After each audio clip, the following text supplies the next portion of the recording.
I rank where the view is nothing less than phenomenal for how I express and project from my abdominal. The only view better, both my daddy and my mama know.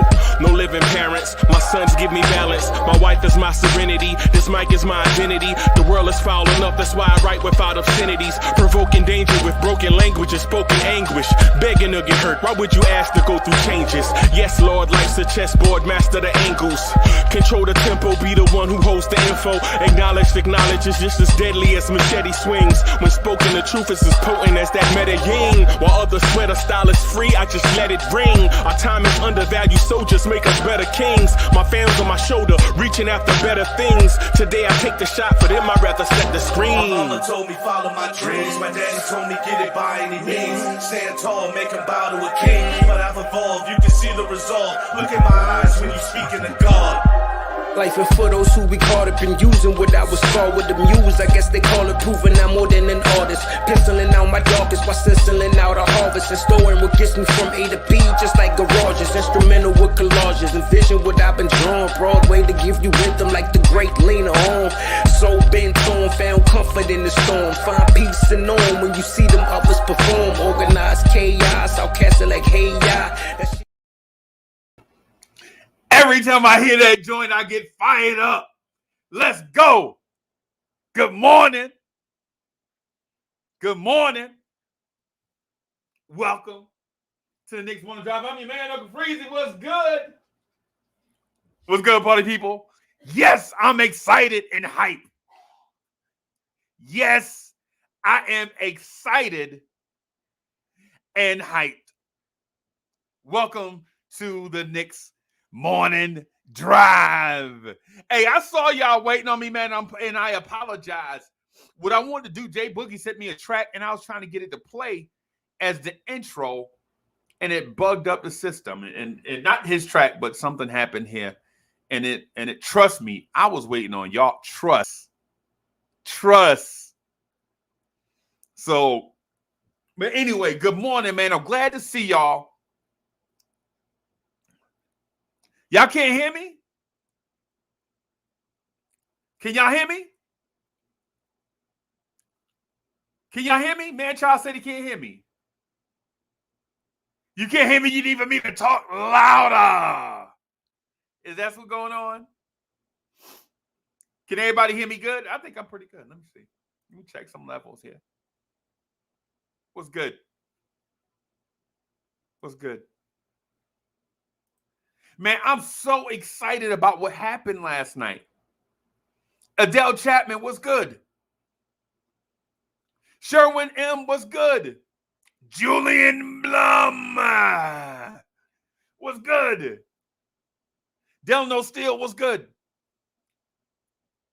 Wayne Peterson is in the building. Was good.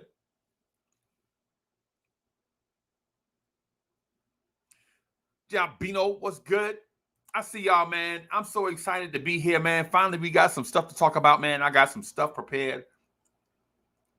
I've been working since like 7 o'clock this morning on some stuff.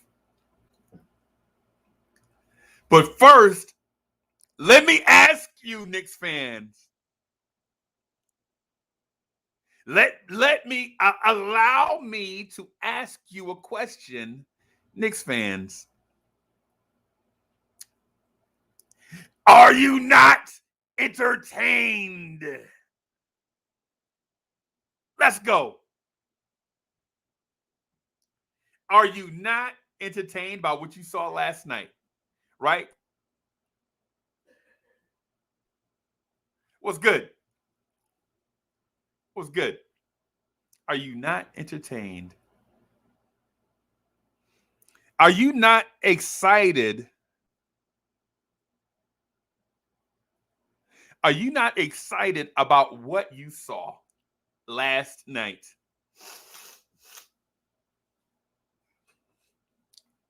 So there are a few things that I saw last night that I want to bring straight to. I wanted to jump on last night, man. I no lie.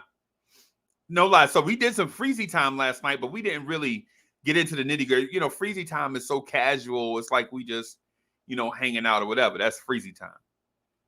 But the Knicks want to drive, baby. We get down to the nitty-gritty. So the first thing we saw was ball movement. How about that? How about ball movement? Right? So we saw ball movement. I was like, wow, this ball is hopping around like hot potato. L Train is in the building. Hey, what's good, L Train? Ball movement was pretty good. Right? So the second thing I saw, and don't take this the wrong way, I saw Evan Fournier and Kemba Walker trying to play defense.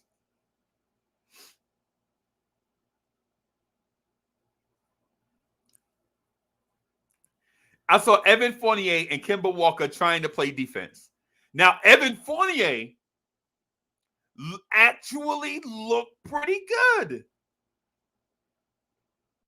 Evan Fournier actually, it looked pretty good for a preseason game. Right? Greenhouse was good. Young Income, I see you. What's good?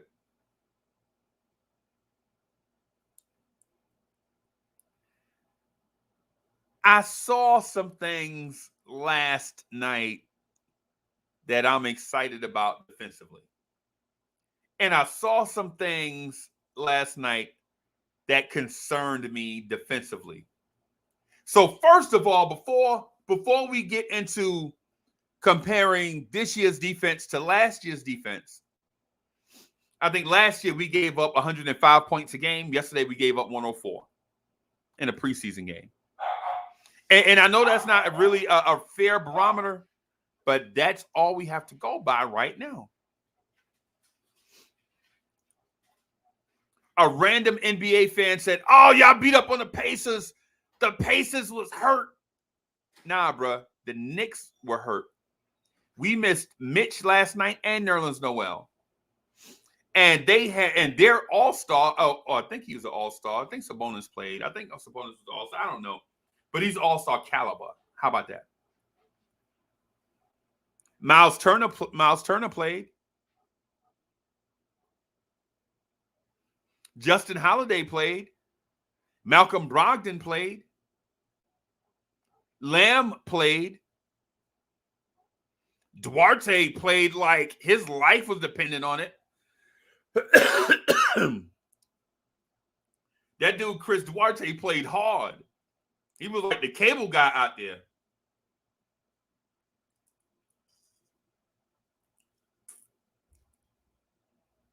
And we still jumped out on them early and imposed our will.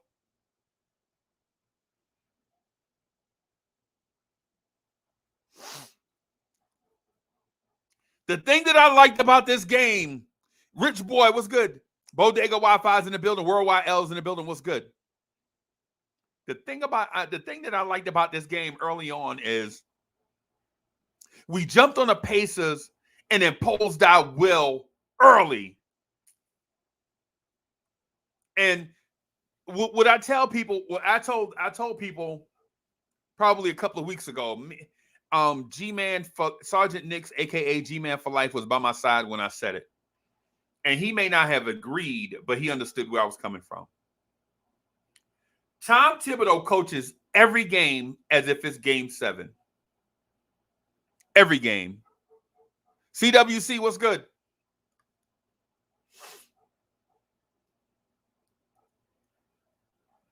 Tom Thibodeau coaches every game as if it's game 7. And I told him, with that mentality and the depth of this roster and the skill of the offensive players, I think we can win somewhere between. It would not surprise me if we won somewhere between 55 and 60 games with this roster. Because I saw Tibbs with a worse roster, goes 60-22 with the Chicago Bulls. When they had dudes like Corey Brewer, C.J. Watson, Keith Bogans, Derrick Rose, Taj Gibson. They won 60 games with that heaping hot mess. Kaiser Sauce, the usual suspect, is in the building. What's good?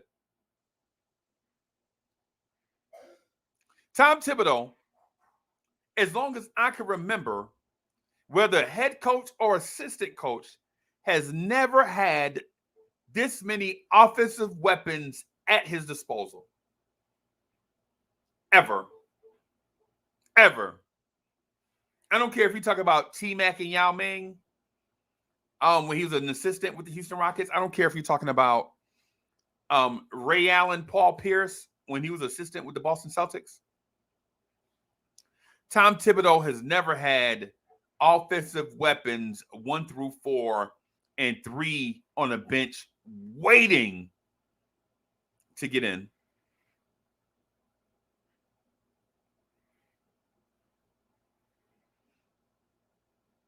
Dripmore is in the building. It was good.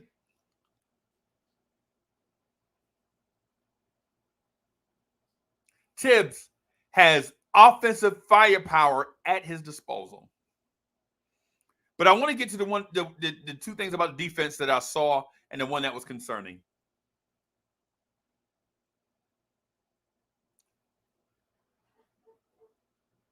Kemba Walker, while he looked as if Kemba Walker was giving it what he had on defense, I don't know if his lateral quickness defensively is there anymore. I don't know if it's there. Because every matchup we saw, if you change directions on Kemba, he couldn't. He didn't have the physical ability to adjust, and we saw that early on, and it was concerning. KJW saw it separately.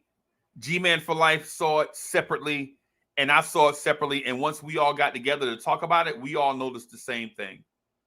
If you get Kemba going one way and go the other way, he can't, he don't have the ability to adjust. And maybe that was just last night where he was, trying to play it safe. But that was concerning to me immediately when I saw it. And I'm not knocking Kemba. I'm not knocking Kemba.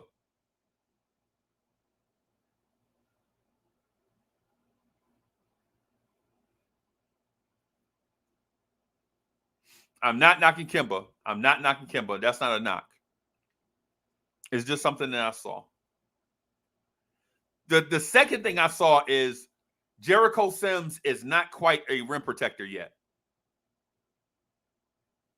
He plays physical. He plays physical and hard. Right? This kid Sims plays physical and hard, but he's not quite the rim protector yet. And you notice that because Tibbs was tea kettle hot with Sims. And he even mentioned it in the press conference. Like, we missed some assignments, man, and blah, blah, blah. Tibbs was hot about that thing, boy. Tibbs was still hot. Hey, man, child, I agree with you. Hey, Sims does a lot of things good. I'm not knocking him. What I'm saying is he's not quite a rim protector yet. I'm not saying he's a bad defender. I'm not saying that he doesn't play hard. What I'm saying is he's not quite and when I say this, it's going to sound crazy. He's not quite a Nerlens Noel type rim protector yet. And I know that's going to take years and years to get there. Right? It's going to take years. It takes reps. It takes repetition to get there. But I will tell you what tell you, I'm going to share a positive with y'all too. Jay Boogie, good morning. I got it, and I heard it, and it's fire. The reason why I was a little bit late is because I was trying to use it as the intro, and I was doing something wrong, and I couldn't get it to do the intro, so it pushed me behind some. Jay Boogie, I got it. I was trying to use it as the intro. I was trying to fix up something so it'd be the intro to the thing. Just open the show with it, and I messed something up. But I'm gonna definitely play it during the show. Shout out to Jay Boogie, the GOAT.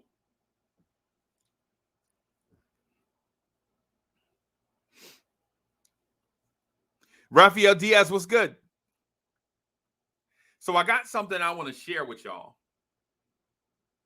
Yeah, I know. I have something that I want to share with y'all.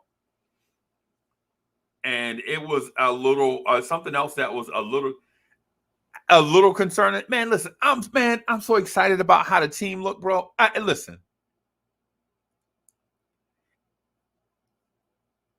I think this team is going somewhere. I know it's classic overreaction after a W, but humor me. Humor me on this. I think this team is going somewhere.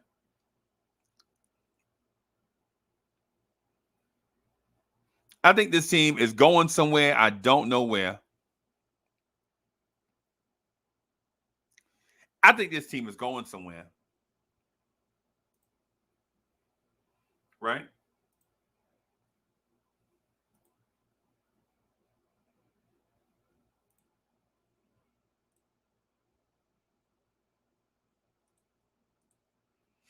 So I wanted to share this with y'all. I want y'all to see this, right? Man, that white background is doing too much for me right now. I need to. Okay. I wanted to point this out to everybody because I don't want you to look at the number of makes, right? What I want you to do is look at the number of attempts. So the Knicks took 37 3-pointers last night. 37 3-pointers last night.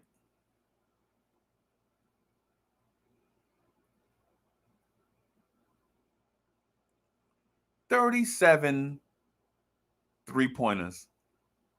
Right? And the funny part to it is the starting center was 1 for 2. Taj Gibson was 1 for 2 from 3.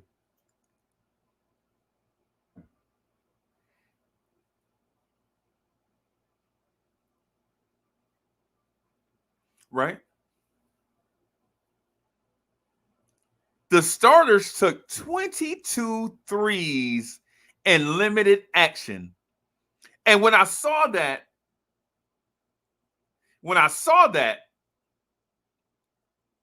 I immediately thought, or I immediately noticed that this must be a point of emphasis from Tom Thibodeau and his coaching staff.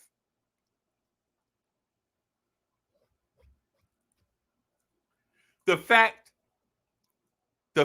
that the starters took 22 3-pointers in limited action.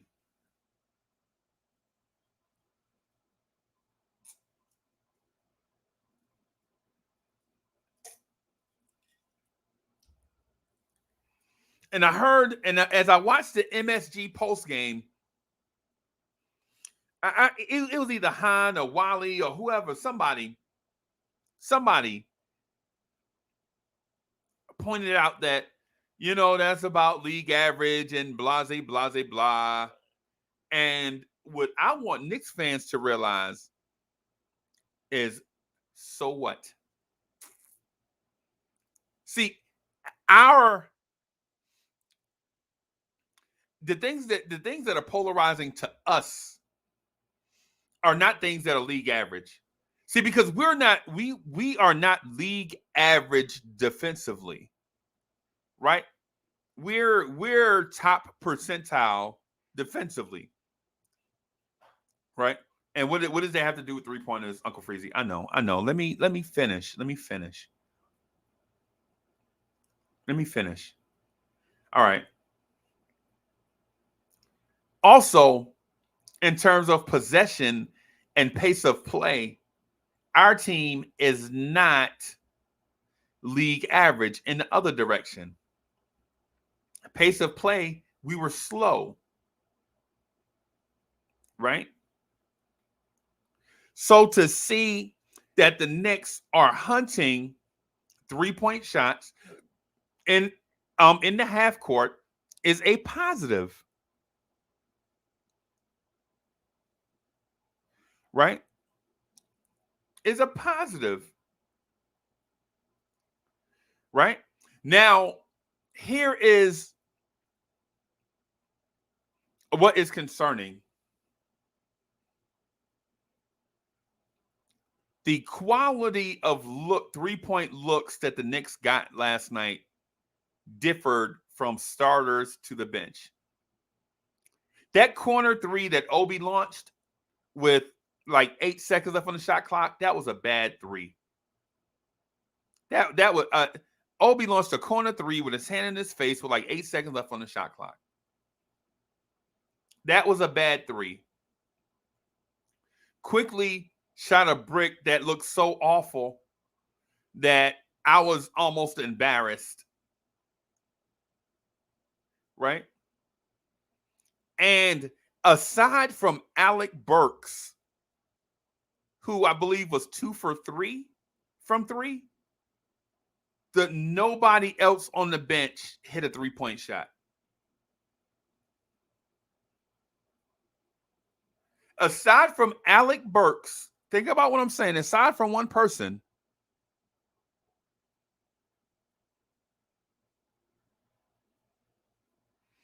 Alec Burks aside, nobody else on the bench hit a 3-pointer.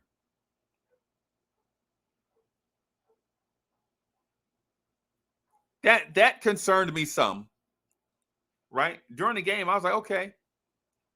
Because I hear Emmanuel Quickly has a reputation for being a great shooter, but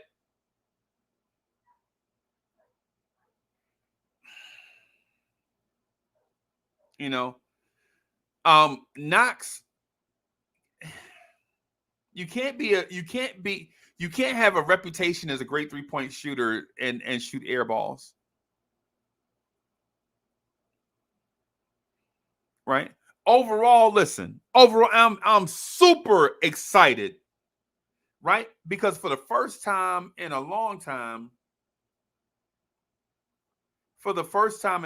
so movies and stuff, are you asking me, did I watch the game? Movies and stuff? Movies and stuff, are you asking me if I watched the game?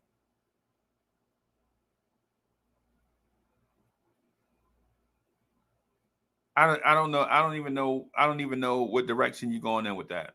I'm gonna just pass. I'm gonna just pass on that. Jay Singh, what's good?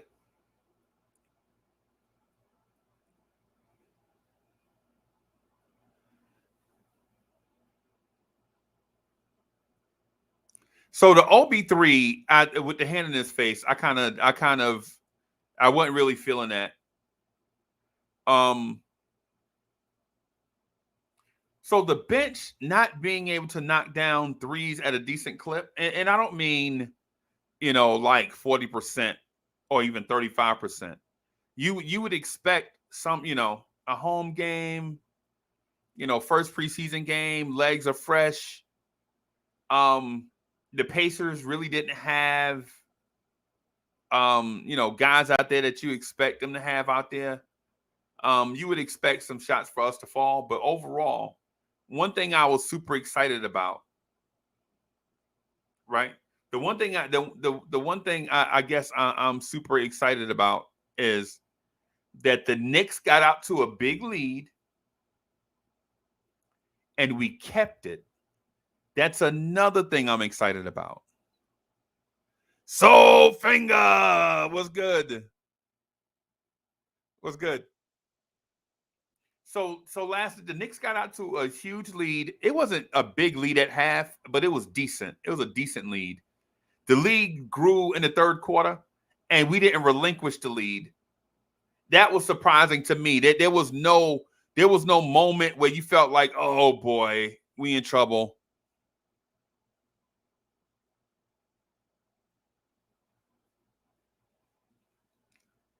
CWC, I'm with you. At about 20 or 25 games, we'll see what we have. I'm with you on that. But right now, though, it's still that still does not extinguish my excitement for a team that had a lot of flaws last season. And we come into this season with what seems as if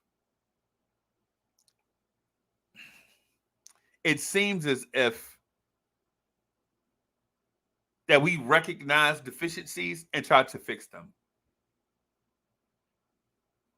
Evan Fournier being aggressive on D, I kind of like that. I kind of like that. And I noticed that early on. This was not like, second quarter, some dude got hot and Evan Fournier decided to dig in. This is from the very beginning. I watched Evan Fournier, dudes trying to cut to the basket away from Fournier. Fournier was right with him. And sometimes when you think about Evan Fournier's style of play on offense, you forget that this man is 6'7". You kind of forget about that at times, or I kind of forget about that at times when we think about, his offensive skill set and the way that he likes to play. Right?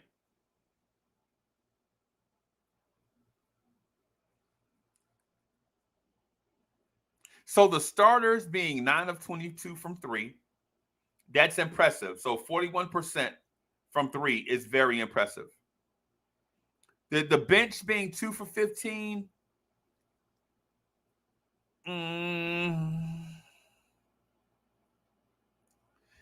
We were told that the bench was probably the deepest bench in the NBA. Like we might be the deepest team in the league, 1 through 15 or 1 through 13 or whatever. In one game, I'm not saying that they're not, but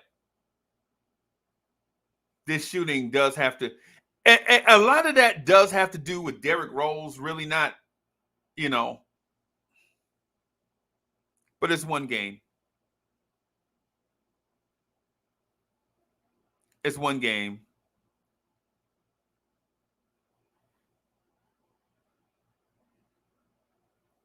It's one game.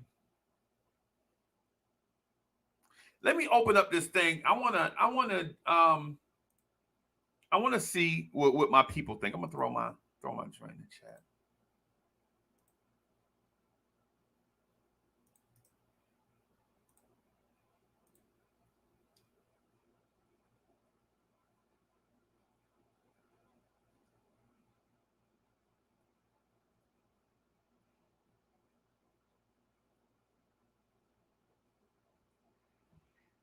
Let me see.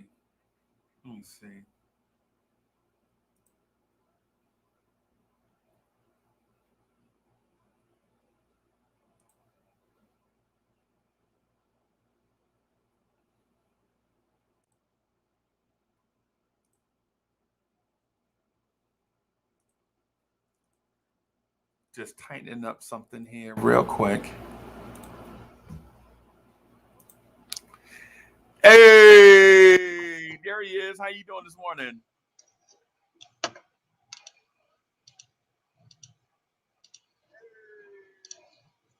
Top of the morning, I had to cut off the. You couldn't hear it, could you? Could you hear both shows playing at the same time? A little bit. Yeah, but that's all right. I had to go cut that off. Top of the morning. What's good? Chuck Allen, good morning. Good morning. Good morning. Chuck, let me let you go first, Chuck. I'll let you go first, since I'm All gonna right. I'm gonna get to talk a lot tonight about it. Oh, and I'm gonna hold. I'm gonna hold back. But first, let me say to you, I'm never gonna stop with the Knox stuff until he's off the team. The thing that kind of disturbs me a little bit about the Knox thing, and then we're gonna move on because this is not the Knox show. This is the Knicks looking better than what they did last year, and the future's looking brighter. That's what this show is about this morning. But Are you trying to say you're not the new, what's his name? Hoodie Cav. Hoodie Hoodie Cap. Cavs. You're not the hood. You're not the new Hoodie Cap. You're not reincarnated. Is that what you're All right, trying to all say? right, hold on. Let me get my voice a little bit deeper. All right, here we go. First of all, Kevin Knox was supposed to be a project. Okay, this is year 4 in the 4 years that we were told it would need for us to see what he is. He don't show up this year. He definitely got to go. But Obi Toppin was supposed to be a ready plug and play guy. A lot different. But we're willing to give him some, you got to give him time. He can't play behind Randall. That's all I wanted to say to you, Ghetto Intellect, because you kind of stung me in the chat a little bit. But as far as last night's game, I'm encouraged. If anyone's not encouraged, if anyone is still sitting and saying, "Well, it's a preseason game, it don't really count," the things that we were able to see last night were the things that we were complaining about that we needed to see last year. Like we needed floor spacing. If we just get some floor spacing, our offense is going to look different. Everything is going to be. And what happened? We got floor We spacing. had 100 points third quarter. Right. That ain't never happened to us. 100 points in the third quarter. So I'm encouraged. I'm going to echo your sentiment, Unc, about Evan Fournier, because the first thing everyone was like, "Oh, we got Evan Fournier, so our defense is going to go down some because he's not Reggie Bullock." But he played solid defense. Yes, he was where he was supposed to be, not in spurts either. No, time out. It wasn't just solid. I got to interrupt. I'm going to interrupt there, and I'm going to shut up, Chuck. He went out and stuck the most effective offense. Malcolm Brogdon make that team go or no. He went out and defended the man who had the ball in his hand. I have nothing to say, bro. That you gotta say that's it. That's more than encouraging. Like, you gotta be optimistic about what the season could be. Yes, I agree with some of the people in the chat. It's just a preseason game, but it's not summer league. You're playing a better level of talent. Granted, not every team are playing their stars a whole bunch of minutes. But we played the team that's in our conference, and we put a mollywop on them. We were never in jeopardy of losing the lead at the beginning of the third quarter. I was like, we've always had trouble with our third quarters. Didn't look that way. They never made a run that made us, maybe the starters is going to have to play. Right. Because Tibbs wants this win. That never happened. So those things are encouraging. Another encouraging thing, I'm going to be the first to say it. If Jericho Sims listens to Taj Gibson this year, Mitchell Robinson's in trouble, because he's already more solid as a young guy. Like, the way he sets his screens, how many times was Jericho Sims on the floor getting a rebound? Yeah. Or trying to block a shot, but ends up on the floor? How many times did that happen last night? And his footwork looks way better than Obi's and Mitch's. So if this kid listens to Taj looked like he turned back the hands of times a little bit last night. It was like, wait a minute. Look at Taj. Taj is like, I'm not just here to be a take up. He must have heard me and G-Man. He must have Yes. heard me and G-Man because me and G-Man was like, "Yo, if Taj Gibson play, we in trouble." I'll admit that. I said it. I'll admit it. I'll own up to it. I said if Taj Gibson plays, we are in trouble. And what I meant was not the preseason, but I meant like in the regular season. If he played long stretches. But last night, Taj against two impressive bigs. Hey Chuck, you'll admit that Domantas Sabonis is a really good big, right? Yes. And you'll admit that Miles Turner is a very good big, right? We wanted Miles Turner. We were talking about trading guys to get Miles Turner. Time out on Miles Turner. I don't know who he wants to be or what he's up to. But that 25-pound weight loss, he didn't look bigger than Kevin Durant. Right. I don't know where he's going. He wants to shoot more on the outside. He just made us. He didn't realize the reason the Knicks had any problems with him is him throwing his weight around. He just made them a much easier team to play. I don't know what's going on or who approved that. I don't know. So let me hop in. Okay. Let me fall back.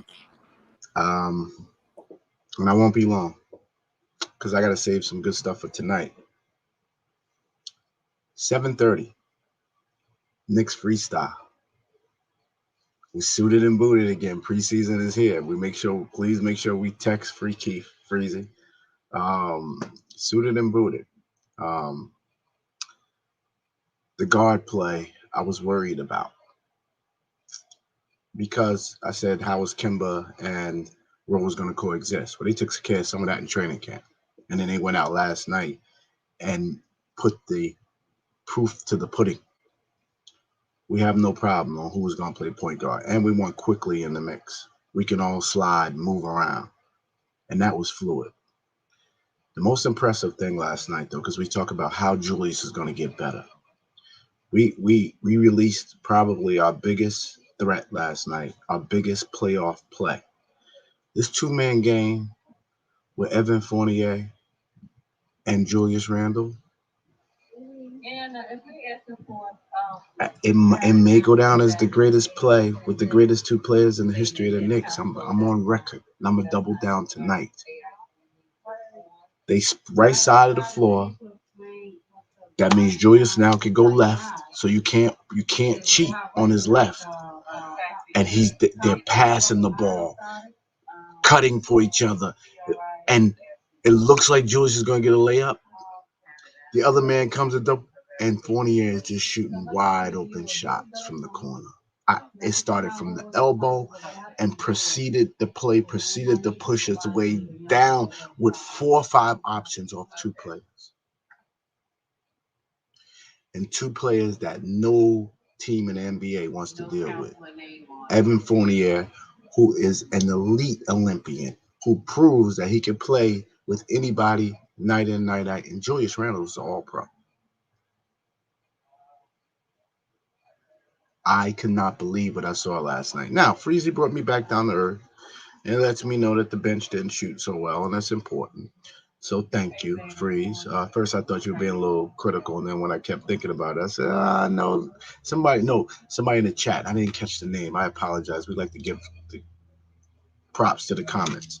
Somebody in the chat said, yeah, but the bench last year is what kept us, when the starters used to get their butt kissed, the bench used to come off. So that's probably what you're thinking this morning, Uncle Freeze. The problem is, I think this starting 5 is so damn good that we will be in every game, if not getting leads early. So I see where you're going. I'm going to say this about Kevin Knox. You sign a man to a 7-year deal, you got to have minutes for him, especially when you did. It's not like a draftee that the fans are screaming, we want to see him. We made a decision to bring this man back for 7 minutes. He has to get minutes. If you don't get minutes, I'm not blaming the organization because the organization gave him $7 million to get minutes. This is on Kevin Knox now, and Kevin Knox only. I'm done for now, but that was diatribe, and I'm willing to participate in the conversation as it moves forward. I agree. I agree with you, G. Sorry, I agree with you. It's his time. It's his time right now. Like, kid, you got to put up or shut up. I know someone last night was saying we kind of went on a little back and forth about Knox, and I was like, well, I understand why everyone feels that way. The Knicks made a mistake.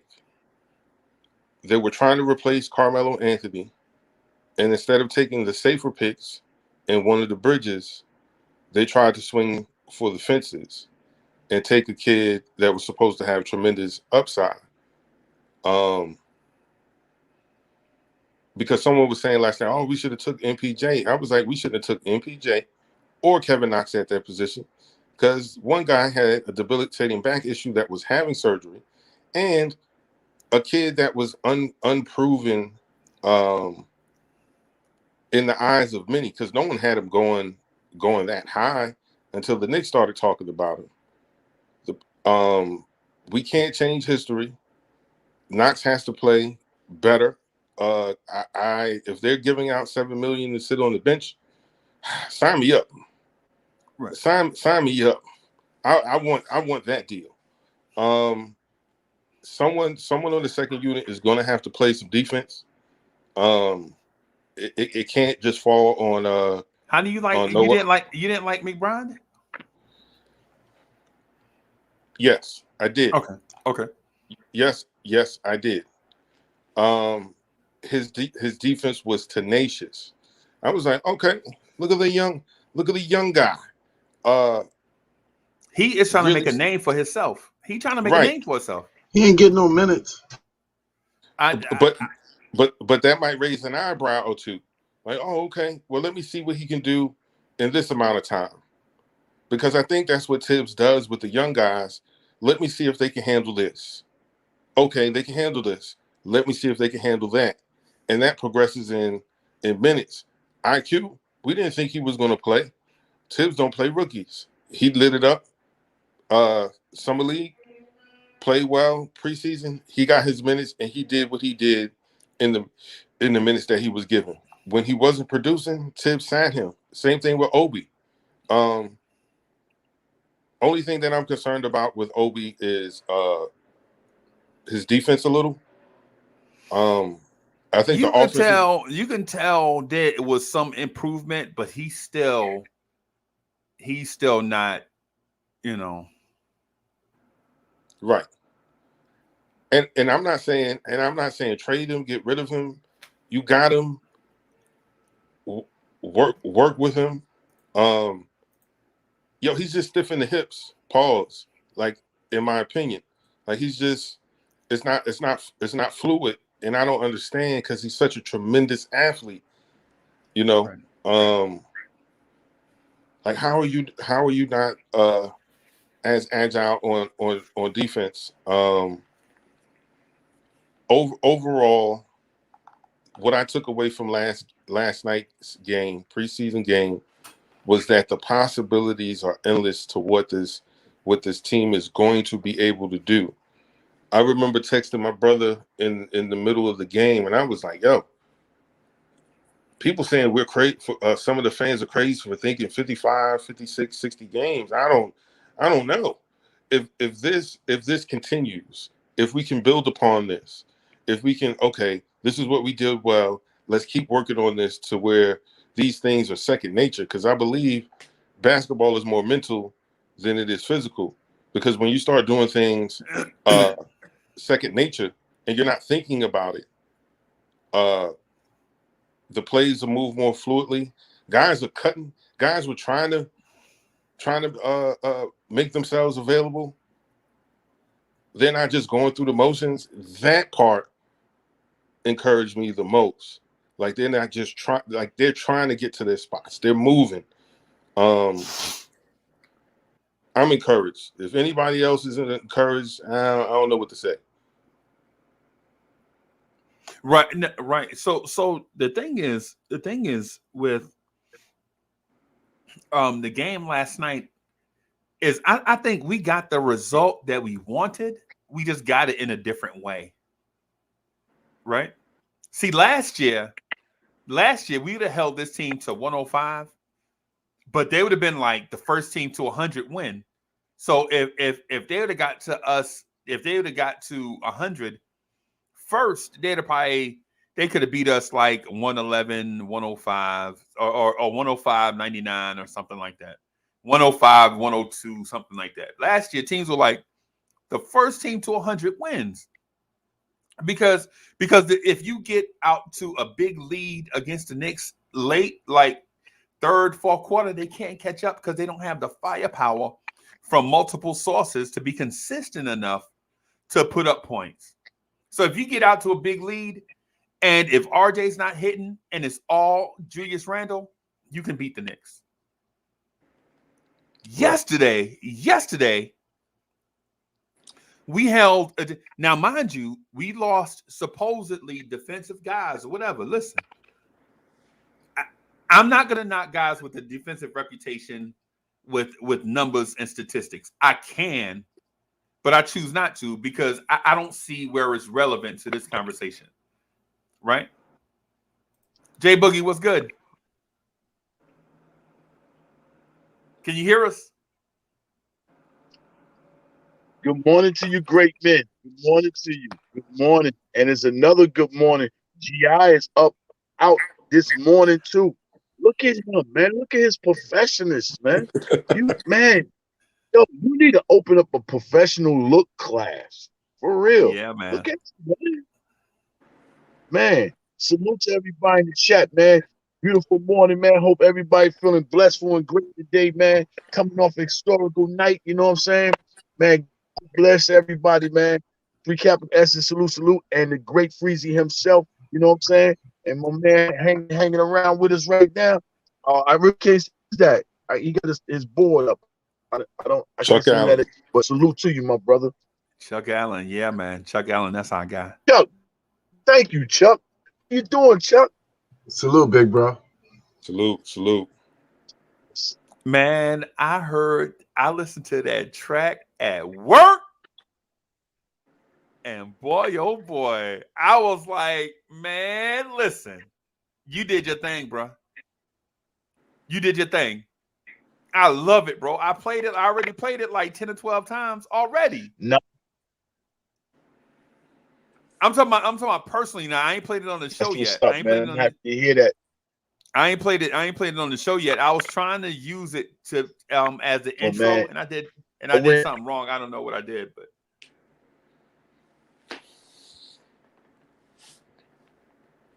what's that, Jay Boogie? That's okay, man. I just paying homage to y'all, man. All y'all. That's how I feel about y'all, man. I was paying homage to y'all guys. So y'all made it that much easier for me to, you know what I'm saying, to do my thing on it. You know what I'm saying? That's the respect and love that I got for all y'all podcast guys that put in all that work. You know what I'm saying? Yeah, man. See, I'm not one of them type guys that can go the position. I know my position. And me sitting in that seat where you're at and where the rest of them at, it's not my thing. You know what I'm saying? I salute y'all, man. And that's why I dedicated that to y'all. I appreciate it. And for you to mention me second, I was like, oh boy, look at the love. This ain't nothing but love right here. This ain't nothing but love right here. I played it for a lady. She like, well, who was Uncle Freezy? I'm like, Barbara, that's me. Man. Yeah. Mocha trying to figure out who Barbara is. That, man, for real. Oh, wait a minute. Yeah. Yeah, man. Hey, CWC was good. But yeah, man, the track is fire, bro. The track is fire. I was trying to get it to play it as the intro. I'm gonna try to figure out a way to get it played in here. Whoa. Time out. Why is someone saying is Cornerstone at the hospital yet? Cornerstone was in the hospital. Oh. Yeah, Cornerstone Cav had a thing going on with him. He's fine, right? He's fine right now. He just had something happen. It was a heart issue, and so I'll let he's gonna explain it to everybody, man, and whatever. Because when I heard too, I was kind of like put back too. I was getting ready to ride up there. You know what I'm Yo, saying? yeah, no, and you need to let me know because I'm here. I would have been there for the unit, for the organization, bringing, what I mean, bringing Yeah, some man. nice edible arrangement or something. But shout out Yeah, to KJW Events in the chat. I heard he yeah, hit the link yesterday. Yo, I had a yeah, good man. time. I like him, bro. I like him. I think he kind of took me the wrong way. I was like, yo, it ain't nothing but love as long as you ain't whack. If you whack, then we could No, if no, you no, whack. no. So we talked about it. He didn't take it the wrong way. He understood what was that. He understood that this Okay. was an audition, and he needed to bring his best business to hit that link. And he's Yeah, comfortable once he's free to hit that link again. yeah, He's man. a busy man, but trust me, when he's free, Yeah. he will be popping that link. You know what I Okay. mean? Good, good, good, good, good. Hey, so let me Once ask. he Let me said, you know what let I'm me. saying? Oh, go ahead, man. Oh, now I just say, once he said his application was taken GI, I ain't even question it. Because that's how GI gonna move. He's not gonna bring nobody in, you know what I'm saying, that's not qualified. Just look at Right. GI, you know what I'm saying? So that lets me know. Yeah, Yeah, man. and he immediately gave me a call. I said, I mean, my little brother, but good people, solid people. He's a leader in the community. And he gave me a call and said, yeah, I got to represent. I ain't going up there wishy-washy, man, because I know how you going to yell at me when you see me. Yeah, man. Yeah, man. Yeah, man. I like him, bro. He came prepared too. Hey, Soul Finger. Oh, I'm sorry. I'm sorry. Ladies and gentlemen, put those glasses down and get on your feet. Put your hands together for the internationally known, worldwide celebrity, Soul Finger. What's good, boss? What's West Side? easy? West Side? Salute to the chat. Salute to these great panelists. The knowledge, my man. Man, bro, you remember that song? Never do. I'm so excited and I just can't hide it. You Oh, you remember that? talking about the Pointer Sisters? Yeah, man. Yeah, man. I'm gonna tell you what I saw, right? I saw Taj Gibson set a real screen. RJ Barrett dribble behind the screen, square up, and take a three, and it splashed. And y'all remember you remember the stat I said the New York Knicks took 6,228 shots in 72 games, and out of the 6,228 shots, him at RJ Barrett and Elfrid Payton only took 9 3-pointers out of the pick and roll. Remember that? Remember how I used to say that? Yep. I saw RJ Barrett get a screen from Taj Gibson and not only take a three, but make it. So now I can't say out of the 6,228 shots the New York Knicks took last year in 72 games, Elfrid Payton took 3 shots out of the pick and roll and made 1. RJ Barrett took 6 and made 2. I can't do that no more. You know why? Because Tibbs made it a point of emphasis. Because I saw it last night with Kimba and I saw it last night with RJ. Right? Out of that pick and roll, when they got that solid screen, they was looking to shoot. Now, whether the shot was there is a different story, but they were looking to take that shot, Soulfinger. They were looking to take that shot. So you can tell this offseason, the Knicks looked themselves. You remember that song, Man in the Mirror by Michael Jackson? Oh, yeah. The Knicks coaching staff looked themselves in a mirror, found out what their deficiencies were, and addressed them. I'm gonna do a song. I'm gonna do another song for you. You talking like that? They were listening to that DMX slipping because how they did in the playoffs. Yeah. Slipping or falling, I can't get up. That's what happened. Oh man. Bounced on our feet and we hit up. Yeah. Yeah, man. Yeah, man. And they ran Reggie Bullock's play for Evan Fournier 3 times. Reggie and he splashed one and one was soft off the front of the rim. And I can't remember what happened with the other one. But when I saw Evan Fournier come around that screen, I was like, look at Evan Fournier. No, but we can't do that to Bullock though. Bullock, I'm not knocking Bullock. They just ran the Bullock action, and Fournier kept his feet moving, bro. He kept his feet moving. And he keeps the biggest thing you see, he keeps his dribble. That's what I mean. That's what I meant. Yeah. That's what I meant. I'm sorry. That's what I liked about Evan, because he's always moving. You know, it's like, keep in mind of a shark. I don't care what shark you want to talk about, great white, mako, hammerhead, whatever. What about baby shark? You know, hey, baby shark, all that. They still moving, man. You can't stop. And when you have a person on the court that's constantly moving, that causes problems. Look at the Reggie Miller. I mean, Reggie Miller, and look at Rip, how they ran around. Yeah. Both problems. Yeah. Yeah. So salute to Evan, man. I mean, I like the Evan Fournier signing. I really did. He came out aggressive. Yeah, but I'm still with GI. I'm still rolling with GI still rolling the caddy. I still got the gas. I got the snacks. We still need the big wing. I'm still with GI on that one. So Evan Fournier didn't impress y'all last night then? Oh no. Oh, absolutely. No. I'm talking about defensively. Yeah, but he went out. So you got to go. So this is where Tibbs is going to shut me up some, because Tibbs is saying, Brad, I know GI. I know I don't have the 6'9" wing. So, but I have a plan. Trust me. So he immediately threw Evan Fournier on Malcolm Brogdon, who really RJ or what you call it should have been on. And then that slows the offense down.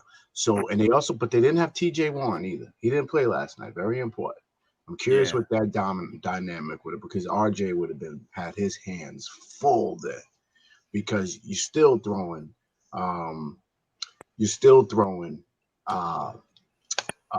Evan on Malcolm. But you notice they're hiding Kimba, because they put Kimba on Holiday, who doesn't dribble the ball. He stands around and shoot, and Kimba lost him a couple times. Kimba lost him a few times. So we'll see. And see, is that the one that used to play for us? That's the one that used to play for us, right? Yeah, the one we let get away. I would love to have him over Knox. I would love. So here's the thing. Here's the thing. Like, this is my observation. And I want to get you guys' buy-in on this. I want to know what you guys are thinking. You guys are seasoned as Knicks fans and seasoned as men too, with a lot of different experiences.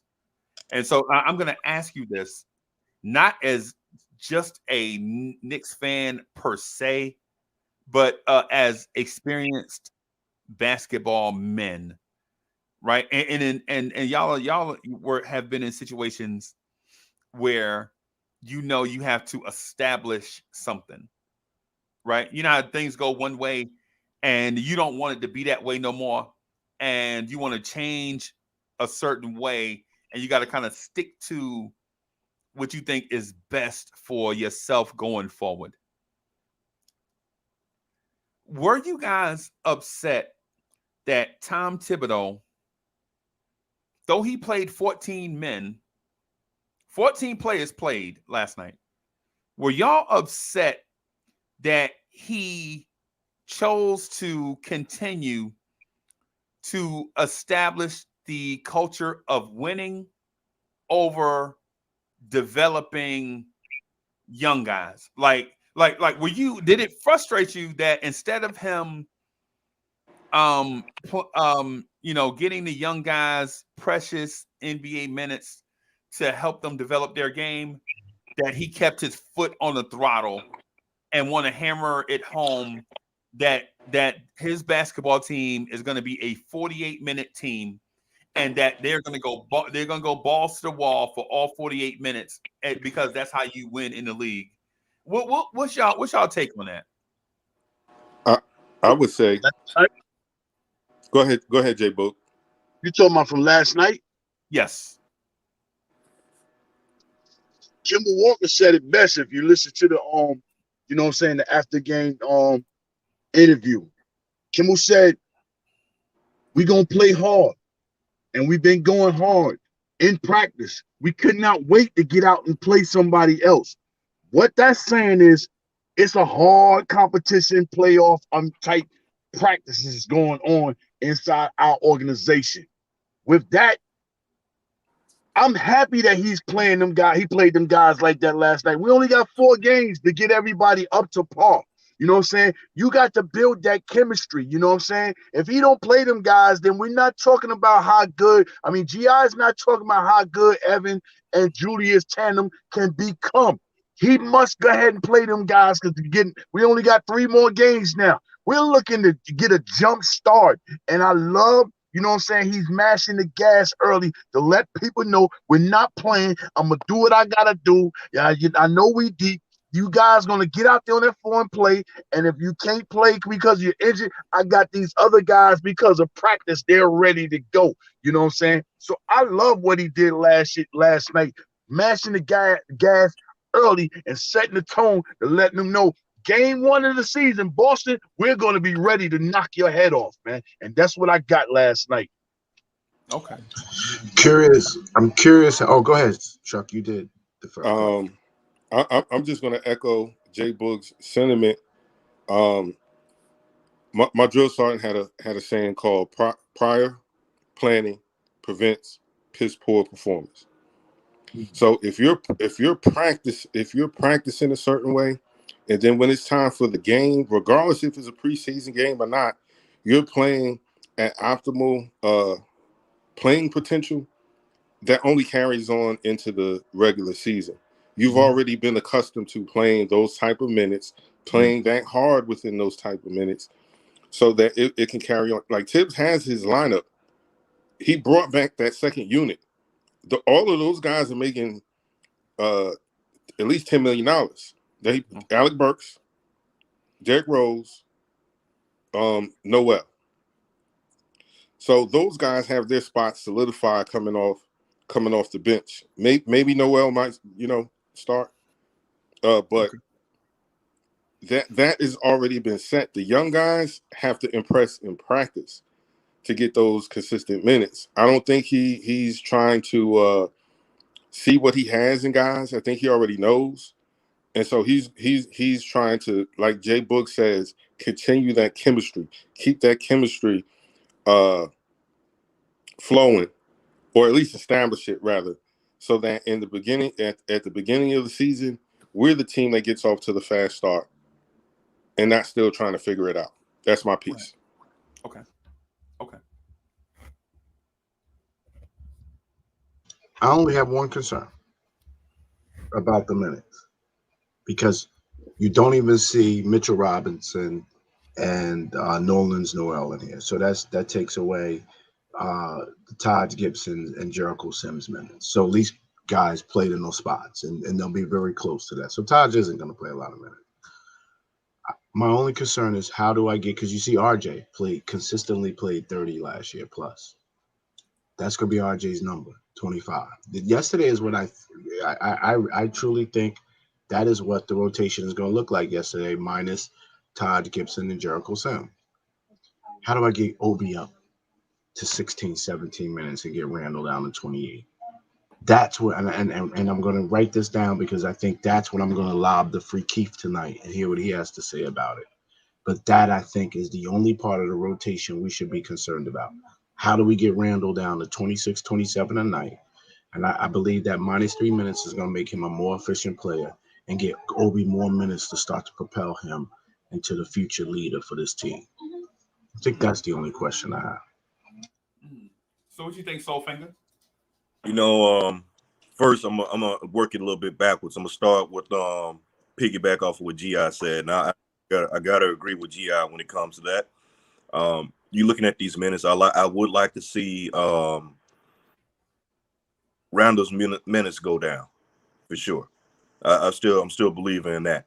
Now, overall, what Tibbs has already sent. He sent a message last night. And I know a lot of people are upset about it, but that's a message. This was a message to the league, to the world that, hey, we coming. And the thing is, Boogie and Chuck both hit the nail on the head. We got 3 more games for to get this chemistry going. Tibbs is a lot of people don't like how Tibbs operates or whatever. This is what happened. Rose got hurt like this. This person got hurt like that. No, man, look, this is what he's doing. We already know Tibbs' window to win in a championship is short. Tibbs has the same method that he's been running. Yeah, he makes some changes, but the problem is, like both Chuck and Jay Boog said, they're working on getting this chemistry knocked out the box right now. You do this in these few games while other teams are trying to figure out what they're doing with lineup. Tibbs already got that. The man is married to basketball. He doesn't have anybody coming home to. He's married to the game. This man eats, drinks, sleeps basketball. So you can't tell me that when we were putting this team together, he was in the lab putting these formulas together to make this happen. So soon as our chemistry gets together and it gels even faster, that's easier for us because other teams are going to be playing catch up when the season kick off. They're going to be trying to work out those kinks when Tibbs he's ahead of the game. And people saying that our bench didn't do well. Well, this is that time. So stay back, be patient. Let Tibbs rock and do what he's going to do. The man's forgot more basketball than we could ever think of. Okay. I will say this to it, and I'm not copping out, right? I am somewhere in the middle, right? I saw when Tibbs take out the starters, the lead got dwindled down all the way down to 10. It was like 10, 11, 10, 11, 10, 11, 10, 11, on possessions. And when so at one point, you could tell Tibbs was yelling. So y'all remember how Tibbs was yelling at Obi last year? Obi! That's how he was yelling at Jericho Sims last night. because the Pacers were getting shots at the rim, and you were like, oh boy. And it wasn't like it was, and here's the thing. It wasn't because Jericho Sims was lost or had low energy or forgot assignments. It was because he was seeing things that he had never seen before.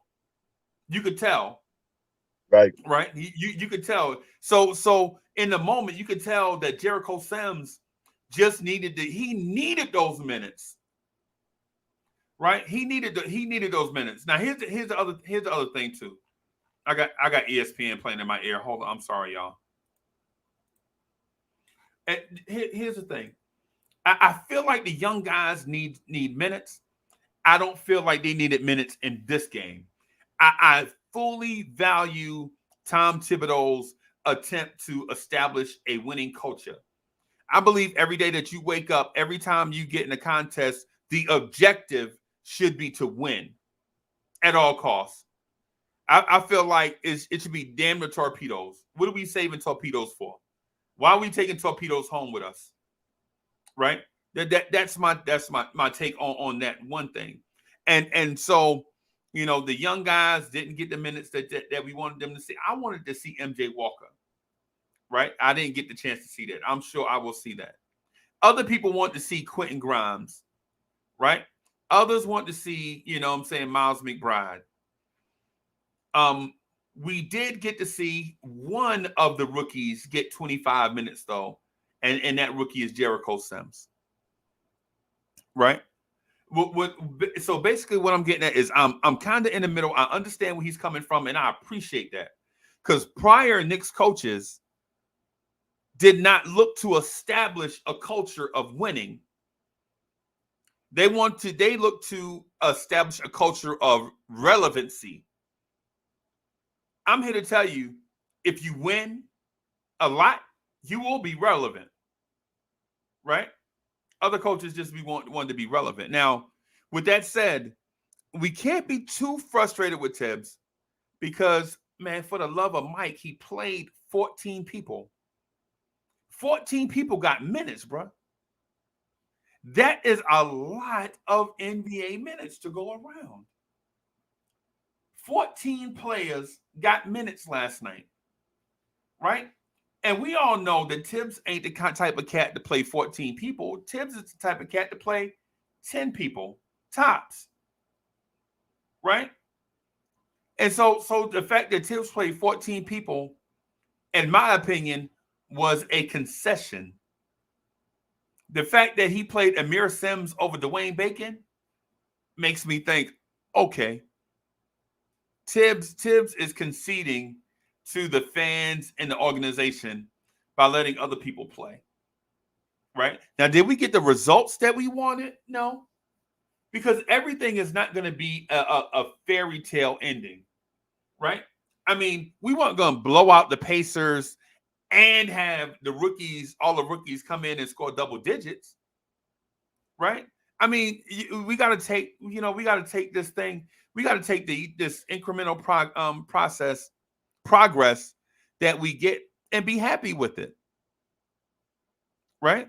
So sometimes we get so much of one that we think if we get none of the other, that it's not fair to us.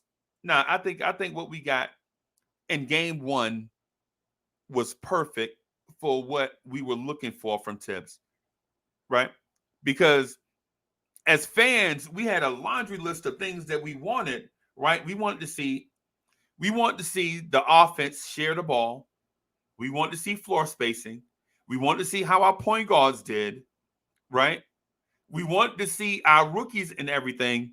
And on top of that, we want to see the rookies play a bunch of minutes too. I mean, good God, what else? I mean, what else can you ask for? What else can we ask for? I didn't mean to go on a tangent, y'all. Hey, Jay Boogie just had. Hold on for a second. So what do y'all think? Do y'all think I'm off base with that? Am I off base for thinking that we may have been asking for too much? What y'all think? Not at all. I would say this. It's a little bit. I would say that overall, everybody's in the same wheelhouse in a sense. Because I mean, nobody in this situation, that question you put out, nobody's really wrong. Nobody's wrong. Nobody's wrong. It would have been nice to see more of the young guys play, but I do definitely feel that Tibbs is sending a message, and he's trying to get ahead of the game, and just like it's the culture of winning. But one thing you said that was truer than true. One of the most righteous things you have said was the previous regimes, previous coaching styles. They were out here just being relevant. They weren't trying to win. Right. They save the jobs. They're not trying to get things move forward. They're just trying to put a Band-Aid on this arterial bleed. Tibbs started from the he came right at it in a whole nother way. And the thing is we haven't been in a position like this where we all so excited to have this. Right. This is something to think about. Not even think about, just this is something to enjoy and ride along. Because there's gonna be so many conversations about this and which way to go. Shout out L. L, what's good? I asked that, and I prefaced the question because I think we've all been in a situation where something has maybe not gone our way, and we wanted to establish a new way, and we had to be persistent and consistent in our approach to going that new way, right? And so that's the reason why I asked you guys, in that vein, because I do feel like Knicks fans wanted floor spacing, and Knicks fans wanted good point guard play, and Knicks fans wanted Julius Randle to share the ball. And this is not a 10 a.m. Pepsi. This is coffee. It just looks like it's Pepsi. Yeah, right. Yeah, right. He could have saved that lie. Jay Boogie, he could have saved that lie, right? Bam! Now that's what I'm talking about. Making me look bad. I got a fresh cup of sugar. I'm sorry, Freezy. Kept going. Your story was interesting. I apologize. No, we good. We good.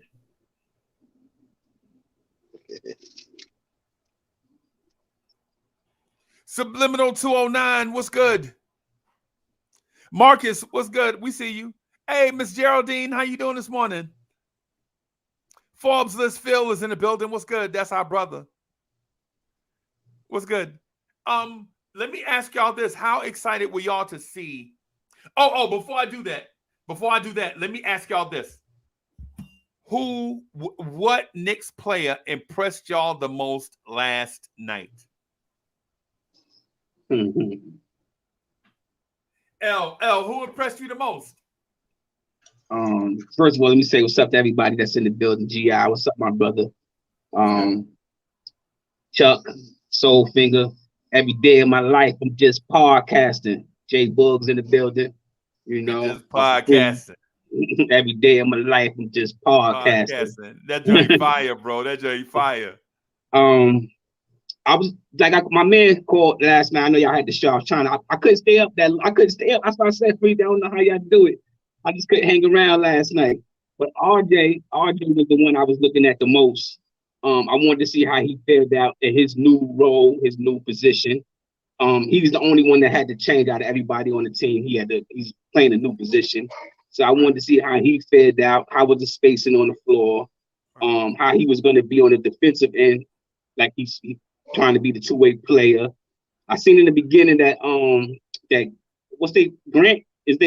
was that, Holiday? Yeah.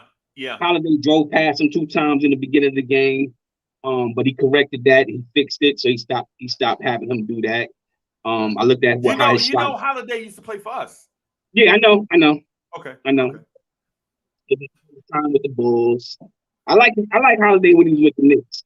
Right. But yeah, RJ was the one I was the most last night.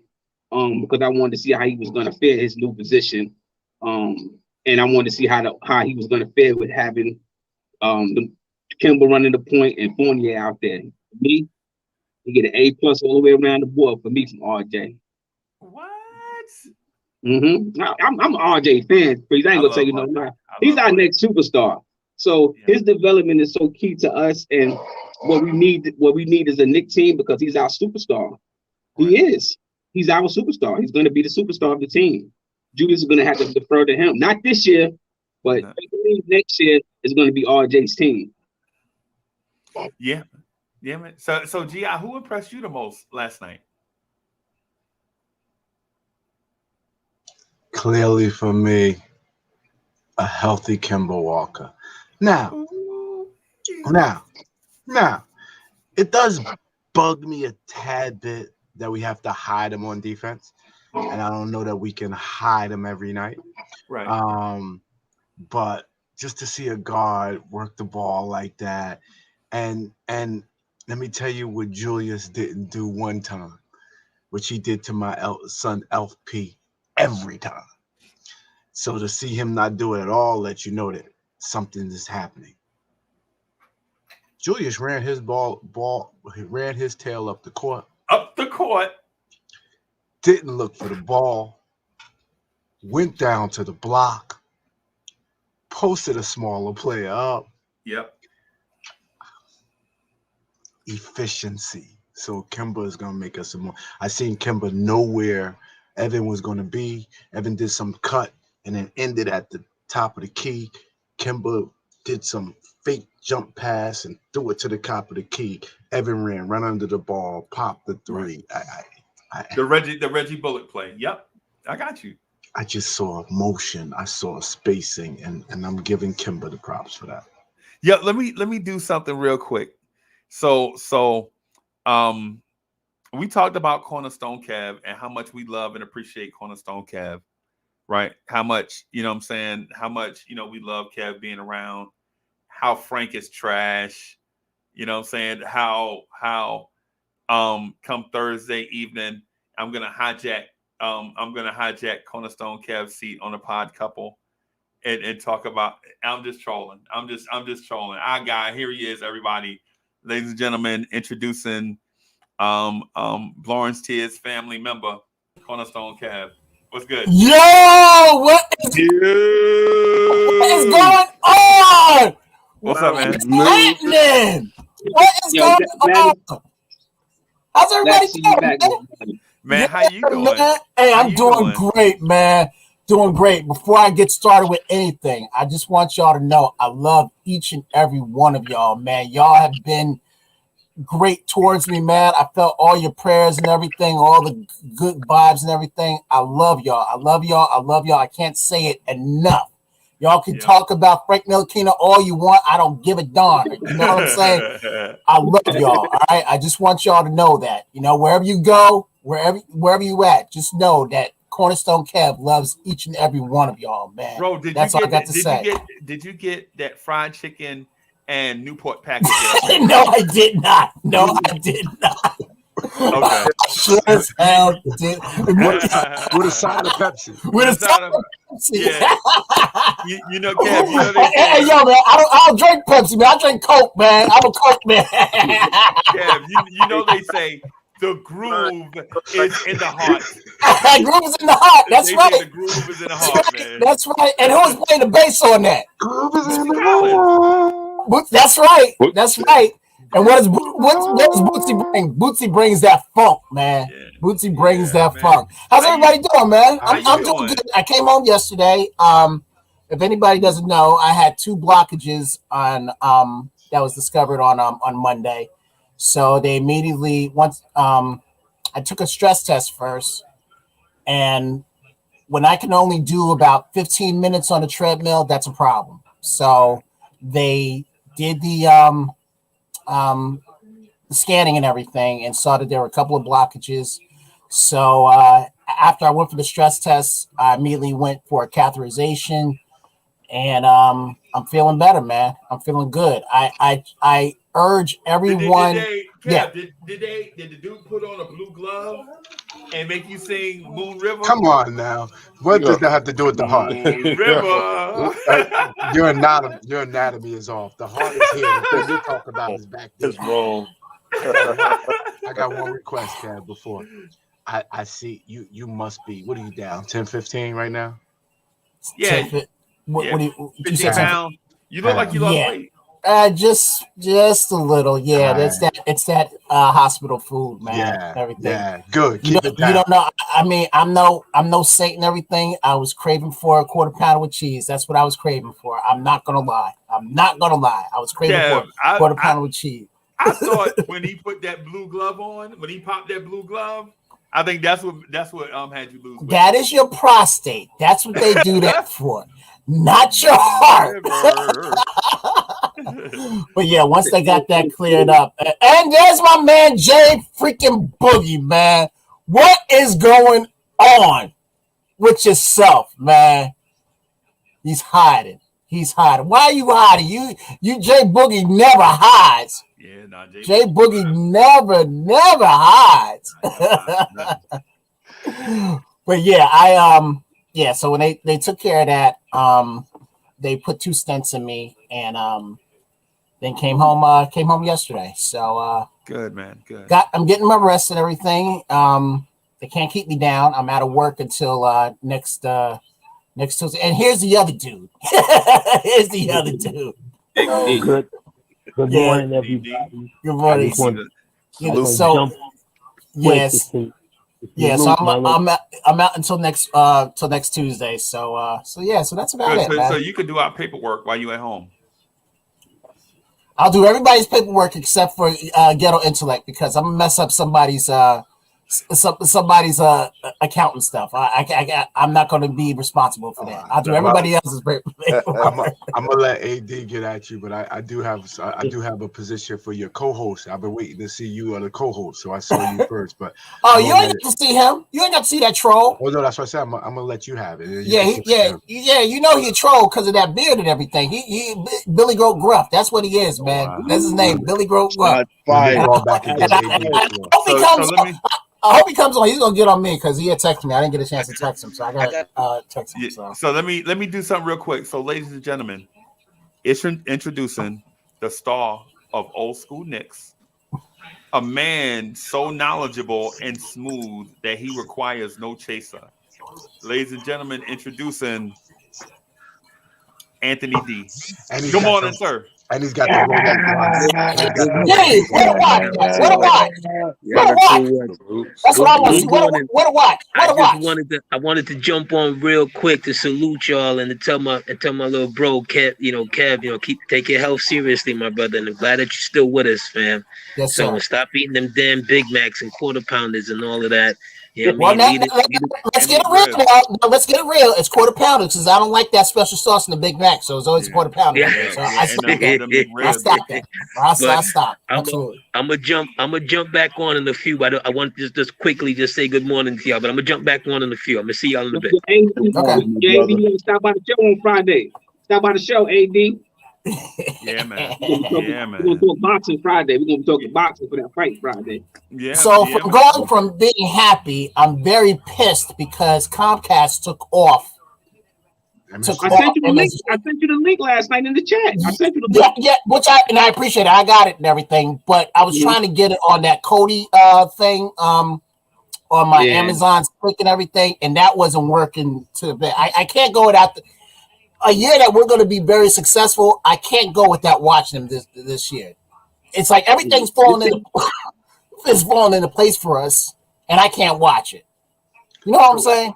So I just want to do a little network business before we get too far, and this, I'm not going to be too petty, but it's just there's a key figure. In fact, he's rise to the top. I look at him as the individual who probably took Hoodie Kev's place, and that is Sarge, right? But Sarge put a lot of stock this year into Luca Vildoza, and no, that was me. Oh, both of y'all. Oh, no, it was just me. It was just me. They partners, so it's both of them. 3-point goal, Jay Booger. So you don't need to do it today because the other guys, Free Keith and GI, was saying, no, that's not how this works. If Luca had the goods, he would have been here. Yeah, he ain't. You're right. You're right. So y'all don't have to address it today, but at some point, I've eaten that crow. I ate that crow. I asked for some ketchup. You know what? I asked it on I apologize. I asked it on Sim Show. I said, give me some ketchup and some mustard. Freezy. They always go to Sim Show with their hat in hand. Yeah. They always got hat in hand when they go to Sim Show. Yeah. Please, just show some mercy, sir. Yeah, see, this is when you know I'm getting old. It wasn't on Sim Show. It was actually on our show that I said, give me some, that ketchup and mustard because, I was wrong. I was wrong, and I'm gonna be a man to admit it. Y'all know I was, I admit I was wrong. There's some people that can never admit that they're wrong. No, nobody here present, is gonna do that. But Will Salkin said you ate the whole crow wing foot. Yeah, a whole crow wing, and the beak. Wow. And the beak. Wow. The beak and the and the claws. Yeah, I all that. So Kev, let me pass this thing around to everybody else because what I wanted to do it because I have in mind who I felt like was the best player on the court last night, and I think it's different from everybody else's. But I want to hear y'all opinion just to make sure that I'm on base. So, Gi, who do you think was the best player on the court for the Knicks last night? Okay. So you first asked me who I was most impressed with. That doesn't. Or the same. I'm sorry. Oh, I had already said Kemba. Kemba, that's right. Chuck, who were you most impressed with last night? Frank Ntilikina. He looked great out there. Wow. And the hits just keep on coming. Okay, I deserve that, Chuck. Let me look at you, sir. I miss you. I'm glad you're in good health. I just wanted to give you one good one. But you couldn't wait. Zingers. He could not wait. He could not wait. You a mess, man. You a mess. You and that good looking bow tie. You a mess. Wow. I would definitely say it's for me it's a toss up between Fournier and Sims. I didn't think Sims would have been able to play 25 minutes. Do you all remember when Mitch used to get in the game? Mitch stayed in foul trouble as a young player. Yeah, as a young player. Yeah, he sure did. Yeah. I was impressed with him being able to stay on the floor for 25 minutes and not foul out. But Fournier, the way Fournier fit in the offense impressed me the most because I wanted to see how he fit with Julius and RJ more so than Kimba because he already played with Kimba. They have some type of chemistry, and you saw that in certain points of the game. Him knowing where Fournier was going to be, but Fournier's aggressive defense was impressive to me. It wasn't locked down, but he was in front of his guy. He was where he was supposed to be. So I thought he was the most impressive new acquisition. Okay. So maybe we should break that down in one of these shows. Talk about the value that we got at the 58 pick of the draft in Jericho Sims. Maybe we can speak to that at some point. But Soulfinger, did you get a chance to say who did you were most impressed with? You know what, fellas? I had technical difficulties last night. Set my thing up to watch the game, didn't record, so I can't speak on it. I've been catching highlights and other shows, trying to figure out a way I can see some highlights in the game. But from what I'm hearing, like it's like Ed and did really well. Played well. I know you had to do with his assists. So I can't really speak on how he played. So I got to bag out on that. Okay. What about you, Jay Boogie? My player of the night last night was Emmanuel Quickly, man. And the reason why I say that, because when your main thing is not working and you adjust and go do other things, that shows you that you develop. That man jumper was completely off. He was shooting bricks like you mentioned earlier. Right. But that man possessed some things last night that I have not really ever seen him do as a New York Knicks point guard leadership. I seen that man dishing and rock, getting people in place, giving them the ball where they were supposed to receive it at, you know what I'm saying? And he playing a little D and he got blocks. Right. So when you do things that you're outside of what you're known for, that stands out to me, man. And last night, I really appreciated Quickly, you know what I'm saying, as far as him not being able to shoot, be that shooter that we know he can do, but show that I can dish and I can do this, man, do other things on the court. And that's what makes your game much better. So he brought something else back to the table last night that I didn't really think, you know what I'm saying, that he was very interested into. So I tipped my hat to Quickly last night. And AJ Boogie, guess what? I am with you. Mm-hmm. I think the most impressive player last night was Emmanuel Quickly. And the reason why I say Emmanuel Quickly is for multiple reasons. One, his handle is vastly improved. Mm-hmm. Vastly improved. Right? Wow. Quickly. If you had handles like that, you should have used them last year. Quickly. Here's the other thing. Quickly showed that he is tough. TUF. Tough. Quickly got on the boards. He was mixing it up for a little dude. For a dude 6'3", 190 or whatever they say he is. The dude was mixing it up. And I know it's a preseason game. Right? I know it's a preseason game. And I'm not going over the top. But the mere fact that the dude had 6 rebounds and in 21 minutes. Big. That says that he went out with a nose for the basketball. Right? He was like, yo, you know what? I'm out here. I'm going to get my energy up. And I'm going to make energy plays. Because rebounds are fought for. They are not given to you. Rebounds are not free. You have to work for them things, right? Here's the other thing too, and y'all didn't notice I had the graphic up. Right? But nobody noticed it. Kemba Walker. How many minutes did Kemba Walker play at point guard? 21. Played 20. Yeah, 21. Yeah. Right. How many minutes did Derrick Rose play last night? Didn't seem like much. 21. 21 across the board. 21, 21, 21. Everybody's How many did they quickly play? 21. Wow.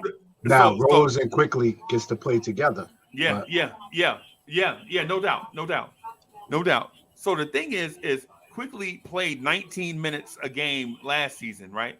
Mm-hmm. But in a game, and so Quickly played 19 minutes in a 10-man rotation. Last night, Tibbs played 14 people and Quickly played more minutes than he averaged last season. Right? That right there is impressive. His defense was not superb, but it's better. Mm-hmm. He's more assertive. I think the thing that Quickly worked on the most this offseason is getting not tougher, but being more assertive. Offensively and defensively. Right? For Quickly to come in, play 21 minutes, score 10 points, get 7 assists and 6 rebounds. If you just look at the box score, you would think Quickly dominated the game. Yeah. But you couldn't even tell. His impact on the game was so fluid that he dominated in areas and you didn't even notice that he was dominating. Yeah. Right? That's the jumper. What'd you say, Jay Boogie? I didn't hear you. What'd you say? Without the jumper, the highlight of his game. Right. Yeah. Right. Hey, Kev, you want to one knock? Go ahead, Al. One knock on IQ. That the numbers was good, but he was only a +2 in the plus minus department of him being in the game.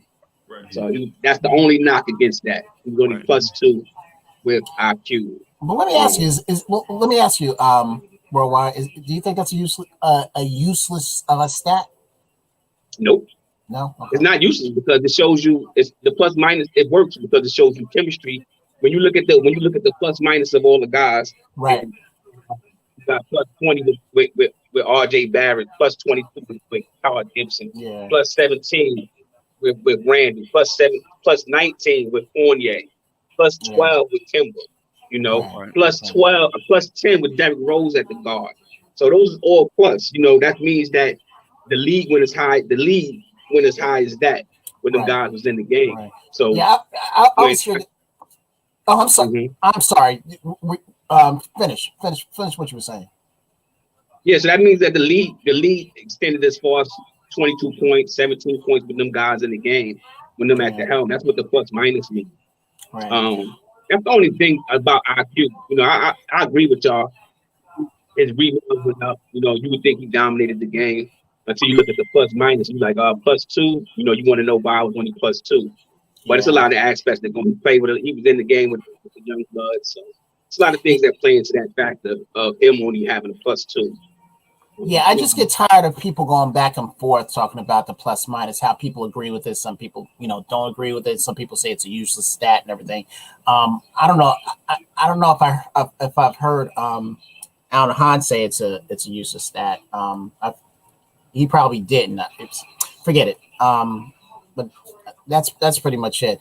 But what I'll say about IQ that I liked is that he's trying to adjust to now not getting those calls that he was usually getting, when you know what I'm talking about, GI, when he was, he's trying to adjust to that. And that's one thing about his game that I think is evolving to change and everything. So it's going to be interesting. It's going to be interesting. Yeah, man. Yeah, man. So quickly looks improved to me. Man, he looks more. I hate to keep saying the word tough, but I can't find another word. I can't find another word to describe how Quickly played last night. Freeze, real quick. It's not. It's obvious that him and Obi, when you come to me, I'm gonna get to him. But it's obvious that those two guys took the offseason seriously right after they lost in the playoffs. I think they were back in the lab the next week. They really wanted to be on their game for this coming year. And for the most part, at least for game one, I mean, we saw in the summer league, but for preseason game one, IQ looked really good. Right. Okay. Now, I dig it. I think overall, man, the team looked fantastic, bro. They looking good, man. They look for a preseason game. It's like, all right, it's a preseason game. How much do we take away from this game? But to be clicking on all cylinders, them dudes was acting like it was mid-season form out there. And the chemistry looked good. The chemistry was good. The camaraderie was good. You seen players fighting to go pick up a play off the floor when he fell on the floor. This is preseason game one, and they setting this example and they setting this bar high as far as team camaraderie. And I think that's a good sign for things to come with our team. They clicking. We added the right pieces. That front office did a good job of bringing in Kemba and Fournier. They work. They work with what the team got going on. And to piggyback off what you said too, Cav, you can tell that Obi and IQ definitely hit the lab. That move that Obi did, all of us question his footwork. All of us question that footwork. So for him to come out and yes, the spin move, yes. I mean, maybe that's one of many, but the footwork was there. We go question that footwork. Anyone who had questions about Obi, and we all had them. Let's be legit. We all had them. I think right now, at least for this game, have gone out the window because I loved his energy. I loved what he did last night. You asked me who was probably one of the best Knicks on there last night. I have to say it was. I have to say it was Obi. I loved what I saw out of this kid. I loved what I saw. Hey, come in, make sure you yeah, somebody's thing. Hold on. Hit the mute button.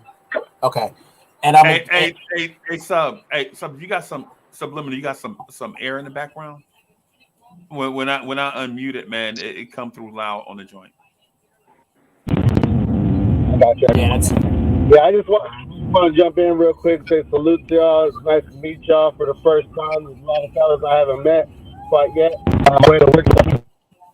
I just want to say, man, last night fantastic. I can't wait to hop back on the joint with y'all. Yeah, man. Thursday night. Simple. Thursday night, the Knicks at Night podcast. 209 in Gully.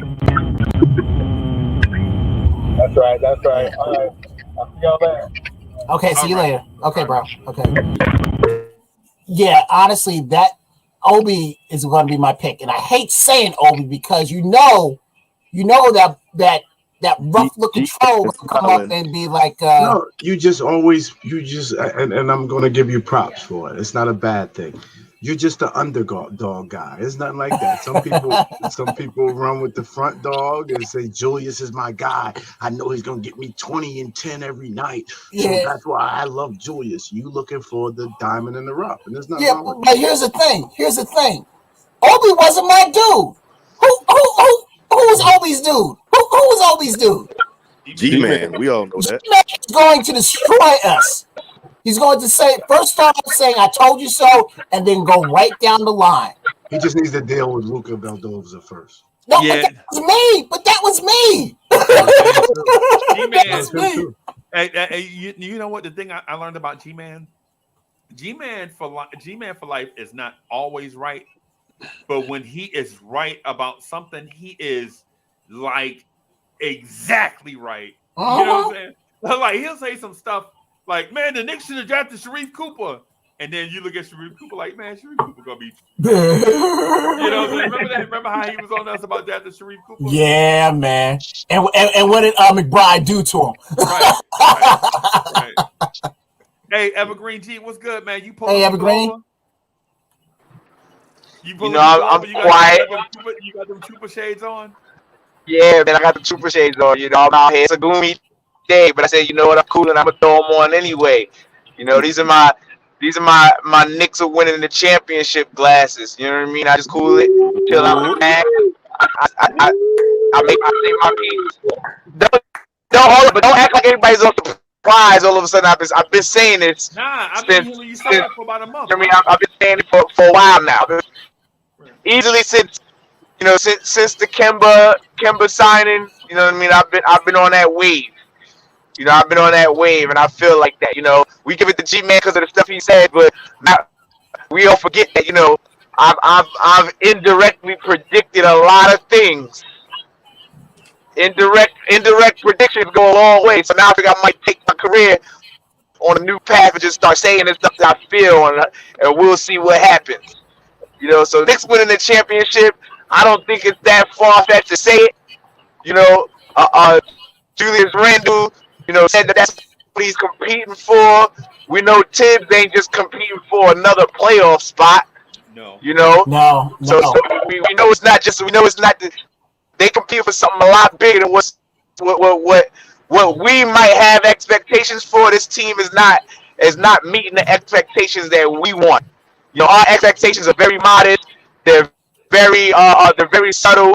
Just because we're all scared and we're all paranoid, everybody's hair is standing up on the back of their necks and their arms, and they're not sure what to really think based off of the makeup, the way this Eastern Conference looks. But I'm telling you right now, I'm 100% positive that the Knicks will be champions in the 2022 season. Right? I feel it. You know, and I've never felt this way. You know when you got married, you saw that woman, you know, she coming down the aisle in her dress, and you like, man, this is it. This is that feeling I got, you know. But you felt that feeling before you got to that aisle. You know, there was something in you that clicked that said, this is it. You know, this is it. This is what I'm about. This is what I'm going to be all in on. And, man, I've never in my entire 34 years of living have ever felt this way about the Knicks. I felt that way about the Yankees in the Subway Series. I felt that way about Yankees beating the Red Sox years and years ago in my time. But now I had that same exact feeling, you know, for these New York Knicks this season. You know, what about your Yankees beating the Red Sox last night? Well, listen, you know what they say? You know what they say? They say a soul for a soul, right? You might have seen that meme going around with Thanos.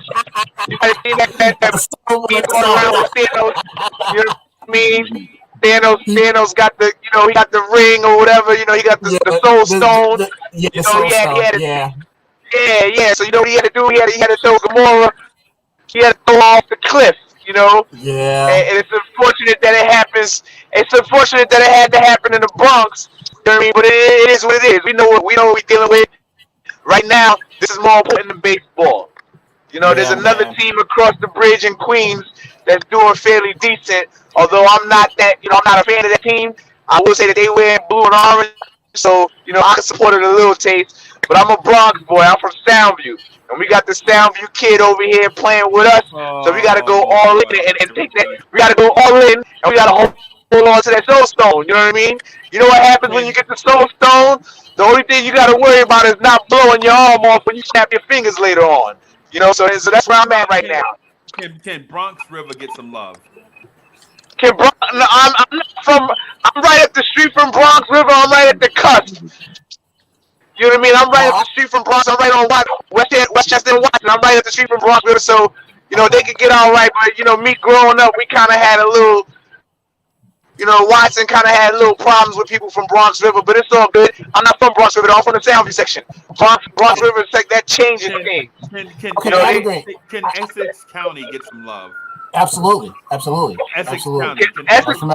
Yeah, I mean, but I'm sure they can get some. They can get some. It's cool. But you know what I'm repping. You know what I'm repping. Y'all can have that. I don't think there's nobody from New Jersey on the team. So you know. Hey, Evergreen. Why is it that? And I ask this to the panel as well. Why is it that we're still getting disrespected by ESPN and all these other guys? I mean, we keep getting disrespected left and right. Can I speak on that real quick? Yes. Go ahead. I'll take that pass. Look, I'm gonna tell you like this. okay, let's start off with one of the main shows. You know, Stephen A. show. I got you, Jay Boogie. Hold on. Oh, go ahead. Ratings are falling in some aspects for them, so they got to do something. You know what I'm saying? And it's easy to go back and start a false narrative on something that's not true. We know what's going on. I mean, come on. If you paint the same picture over and over, you get people to believe that, regardless. Besides, you know, mixed media is huge. We don't have the big superstars like they want to portray and put up and everything. You had take for instance when LA wasn't good at all, and you just had LeBron. They got a lot of love. They wouldn't say much about them, but we were doing what we were doing. So over the course of time, we had all these past mistakes, and yeah, Dolan made mistakes on by the people he brought in to try to get this organization ahead. But the thing is, the man never cheaped out on the money. No, he never cheaped out on the money. No, you got organizations that don't even have a championship, and they're straight hot garbage. They dumpster juice. But ESPN wants to go after the big organization, the big time team. They know that look, the Knicks Nation is huge, probably the biggest fandom there is. So who you gonna, if you want to make a name for yourself and keep things going, do you go after the little no-name guy or do you go after the big guy? But then when we get that success, they don't have any other material to use. That's all they know. Right. So they're sitting back. Okay, they sitting back. It's just like when you're dealing with a hater, man. They hate everything about you for whatever reason it is. And the minute you do one little thing off, they're like, aha, see, I told you. Aha, see, I told you. And that's all it is. They want to have that aha moment. Right now, remember what I said on Shout to Run, man. We have real estate. We got free real estate in these individuals' heads. They wake up every morning wondering, how can we talk bad about the Knicks? They're going to do something to make my day. That's what it is. But really, all in all, with us being successful and being the organization that we know we are, they're madder than a constipated monkey rolling around on the floor holding his stomach, man. Yeah. That's all it is. Yeah. I agree. And then those people that were so loud about it, they're being reassigned to other places, a la Max Kellerman. Oh well, you know, he's trying to make us what Stephen A is with the Cowboys. That's all it is. He's doing it to get more relevancy and keep things going. It's just like in wrestling, man. He wants to be the heel. We the baby face. He wants to be the heel. That's all it is. So he's probably been digging in the crates, listening to some Ric Flair tapes, trying to get some Ric Flair stuff going, and some Dusty Rhodes, some little Stone Cold, and want to come up here and speak this, talk about us, man. But all in all, Tibbs and that front office making it all come together like butt cheeks, man. That's all it is, man. Yeah. Yep. Absolutely. Yeah, I'm excited about this team, man. I mean, I've said it in the past, but I'm really, after watching what I saw last night, I'm really excited of what we can become because we're so freaking deep. It's ridiculous. We're so freaking deep. I just enjoy pretty much the competition that we got inside our organization, and that's going to give us our greatest challenge, not the other teams. When you got somebody knocking on your door ready to take your spot and take your position, that's going to make you turn your game up instead of you turning around looking to see who's behind me. And I love what we got going on. And then we got 7 guys on this team that play facing the rim. All 7 of them guys can get to the rack, shoot, or create for somebody else. And that blessing comes from the office, realizing we needed those type perimeter players that can, establish themselves, from the top of the key all the way to the basket. And 7 guys that can do that on our team, man. That means we deep on the perimeter, Our game is playing. And Freezy has said it best. Don't be surprised if the Knicks is in the top 5. It maybe not even the top 3. It might be in the top 3 in offensive scoring this year. That's how deep we are, You already know we're going to play defense. That's outside of anything. But let us become a top major scoring team inside this league and see how much damage we do amongst these teams. I got us being in the top 3 for real. I got Milwaukee and Miami fighting it out. Brooklyn don't care because they big-headed. They think they can win on anybody's floor at any given time. I know we better than Atlanta. I know we better than the Boston. And we showed last night, Indiana, y'all out of the equation. So right now, honestly, I'm jumping all the way out the window. I like us in that third seed this year. You know what I'm saying? Especially with this team we got right here. We solidified all the way from James Dolan, all the way down through the offices, to the bench, to the players, to the podcasters, to the chats. Everywhere across this orange and blue nation, we solidified, man. Mic drop.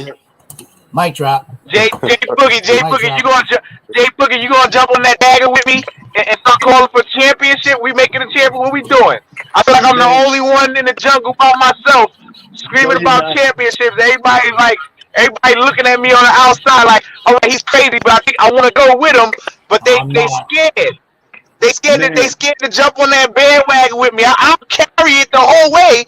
I'll drag it the whole way in the dirt with no wheels if I have to. Right? I love it. But who else is going to jump on the bandwagon with me when I'm talking my talk about these Knicks getting the championship? I'm with you. I love 22, man. I love 22, man. I'm on the other side, Knicks Fan TV, saying that 2022 is going to be our landing, and prepare for the clear court. You know, I asked Wonder Woman, let me get that clear plane you riding, because we get ready to land real see-through on this right here. I'm riding with you. I'm on your passenger side. If you get tired of driving, pull over. I drive. I got L's. Let's do it, baby. Yeah, man. Hey, I'm with it. I got herniated disc, and I'm still dragging this wagon. You feel me? Herniated disc. I got a bad knee. You know, the military did me rough, and I'm like, one thing I know I can stand on this season is these Knicks winning the championship. You know, so you know, it's just I don't care about the seeds. I don't care about making the playing game. I don't care about none of that stuff. I feel in my heart of hearts that no matter how it happens, we are going to get it done. We are going to get it done. Even if we have to play those Lakers? I don't care who we have to play, brother. We'll make a difference. I don't care who we have to play. You know, while you right there on that, right there, what you just saying, let me flip off that real quick. Y'all heard what the man saying about the injuries and stuff he done been through in life. You know what I'm saying? The great thing about that, don't allow anything to stop you from pursuing anything you want to do in your life. I want to send a special shout out to Halftime last night. Them guys was balling in them wheelchairs. You know what I'm saying? Them guys don't let things affect their lives. They able to do things in life. You know what I'm saying? Instead of not and giving up on yourself, no, you can pursue anything that you want to do, man. So anybody that think they got a course or roadblock, you can go through that, man. No matter what it is, man. Be a succeeder, man, in your life, man. Amen. Word. Amen. I'm gonna say this. We have. I want to be on the bandwagon with you, Evergreen. Here we go. Because of this reason. For these reasons. Listen. It makes a difference when you want to be a certain place. Like when you have expectations, like if you're like, yo, I want to be in New York. I want to play there. You come with a different swagger. You come with a different mentality to work. Kemba Walker look happy. He does. Evan Fournier look happy. So when you got guys that want to be there, they play different. You have guys that were on the team last year. Yo, they brought me back. They paid me. I want to be here. So I'm going to play like I want to be here. There's an old saying that winning cures all ills.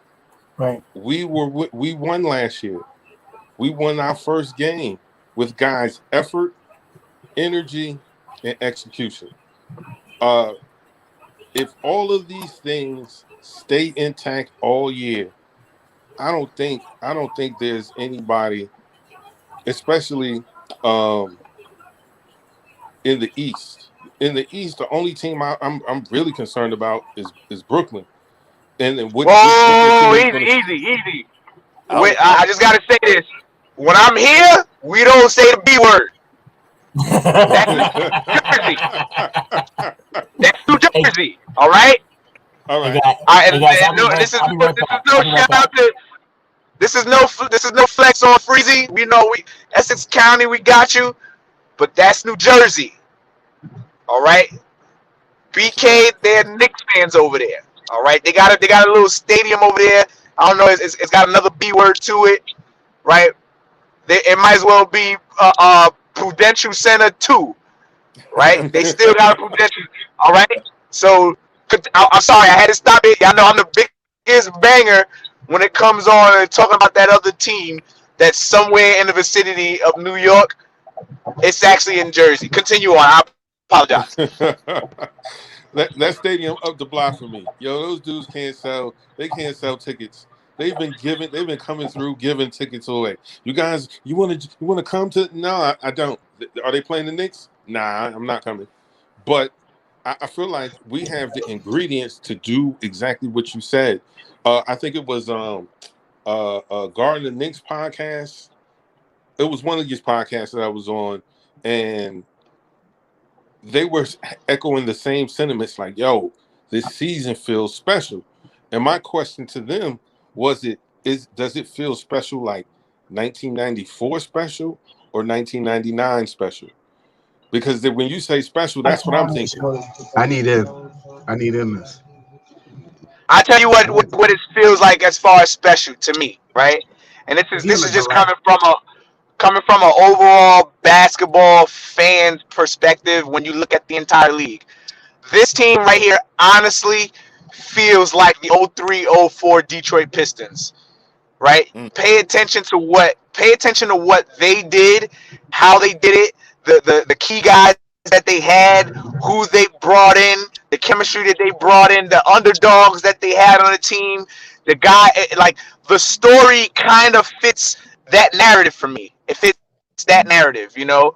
And the one part, you know, not as far as play style, but the narrative, right? You bring in an Evan Fournier.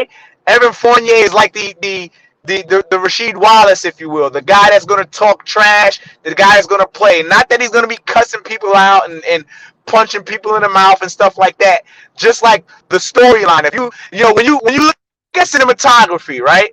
In cinematography, you have all of your elements that drive the story. You have your A story, your B story, your protagonist, your antagonist, right?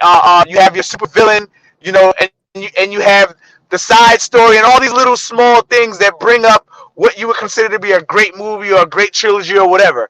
And if you start to look at the last 3 seasons, this feels like a Lord of the Rings story of like all these little small things that happen that build up to, you know, dropping a ring in the lava and the whole thing being done, right? So I look at what we've done in the last 3 seasons, from this team being trash, from us getting the star, from us getting our Frodo, if you will, to him being scared and him developing and his character development and his play. Like it feels like that. It feels like something crazy is happening. And not for nothing, it almost seems like there's one more piece that's going to happen. There's one more piece that's going to get traded that's going to put us over the top. And I'm not saying that this team is not going to get it done. I'm saying that one more thing is going to happen, and it is going to be that's going to be the tail of the tape that makes everybody else jump on that bandwagon with me, right? So I got Jay Boogie with me. I got Kev with me. Who else is jumping on that wagon with me, y'all? Who else is jumping on the wagon? So give yourself a chance to breathe, because that was a lot of words without taking a breath. That's a talent. Yeah. So take a breath. Let me first start at the top. The question, you took it a little further. The question was, what makes this special? And I think in the history of the Knicks, and the question was like, last time we were special was the 90s. I think what makes this special is how organic this team came together. The 90s team wasn't that organic. It was Pat Ewing, and then we did a bunch of trades and other stuff. Charlie Ward might have been the highest rated draft pick outside of Ewing on that team. Yeah, he was. So what makes this special is how we pulled, first of all, how management just overnight changed. And I don't know if it's Dolan finally woke up one day and said, I got to stop this. Let me get my hands out of it finally. But that part, is the management is totally different than anything we've seen. They don't talk. Rose hasn't spoken 14 months. All these podcasts, have been trying to put words in Ro's mouth. He hasn't spoke. So for the first time in the history, the media is not driving the Knicks organization. That's special. The media has driven who's going to get hired, who's going to get fired, who we're going to get in free agency. The media is now, in fact, we're more media in our podcast than the Daily News or anybody else because they get as much access as we get, little or nothing. So and then the way we can space this floor in today's NBA, man, we can do it as good as any other team, and that's why I sit here. I have to agree with Evergreen that something special is happening. The fact that overnight we're spreading this floor and doing what it is, and we got multiple ways to go about it, that is extremely special. I can't go with the Detroit Pistons narrative or module. This is our own. I don't think this is going to relate to anything else. I think I don't think the rest of the basketball fans in the world are realizing what we see. They saw it last year. They're gonna. It's not going to be until December until they say, "Holy smokes, this Knicks team got better than last year." What's special is for once we made it somewhere and we found a way to get better the final year. The '94 team didn't get better. They kept coming back with the same team, hoping Chicago wasn't as good, hoping Olajuwon couldn't do it. We just kept resetting it. We really never got better. That's fair. Hey, Hey, look, first of all, hey, GI, what you want in the caddy, man? You want that Super Supreme in there, man? I got it. Evergreen, I'm gonna have to tell you, man. It wasn't I was gonna stand on the fence, but I'm with you. So, you talking about you pulling that card. Let me get one of them straps so I can go around and pull with you. I got the bad My man, that's what I'm talking about. Look, and when you were saying about the field, I was saying just yesterday on here that I'm not saying 94 Knicks, but it has a energy of those 94 Knicks. That energy that they brought. This team has that. This is a special team. And I'm not buying, I'm not being a homer and all like that, but I really believe in this team because for once we got something that we never felt before, never seen before, and GI, Evergreen, and Boogie had brought it to the table, to the forefront. So there's no meat on the bone on that one, but I am gonna roll a grenade and bring my baseball bat and beat this horse. We got it. If you don't believe in this, why are you here? I'm just gonna put it out like that. Why are you even here? You don't believe. I'm here to talk crap about you. Let me do something right quick, y'all. I've been working behind the scenes on this joint, man. I've been trying to get it to play, man, all morning. And since Evergreen G is here and since the family is here, I want to play the J Boogie joint, man. I've been every day. I've been anticipating this joint for so long, man. Yes, listen, sir. when J Boogie told me about it, I was like, dog, I can't wait, man. You gotta hurry up and send it to me, man. J Boogie like, Uncle Freezy, you know how this thing go, bro. It gotta be perfect. I'm like, man, J Boogie, man, stop playing, bro. You know what I'm saying? J Boogie spit, but we were in Atlanta, Georgia, right? And me and J Boogie just walking from the parking garage, just me and J Boogie, right? And so yo, I'm getting a little bit of like emotional, like getting my emotions up, man. And I don't really mean to, man, but listen, when I include you, because I'm a private person, right? So when I rock with you, I rock with you. You know what I'm saying? Like when I tell y'all, hey, yo, you my fam, bro. When I say you my fam, bro, that means you my fam. Like this ain't, I don't just talk slick street talk, yo, that's my fam. When I say that, bro, I mean it. You know what I'm saying? So J Boogie was talking to me, man, he was spitting balls. And J Boogie know I'm hip hop. You know what I'm saying? He wasn't playing no games with me, man. He was being himself.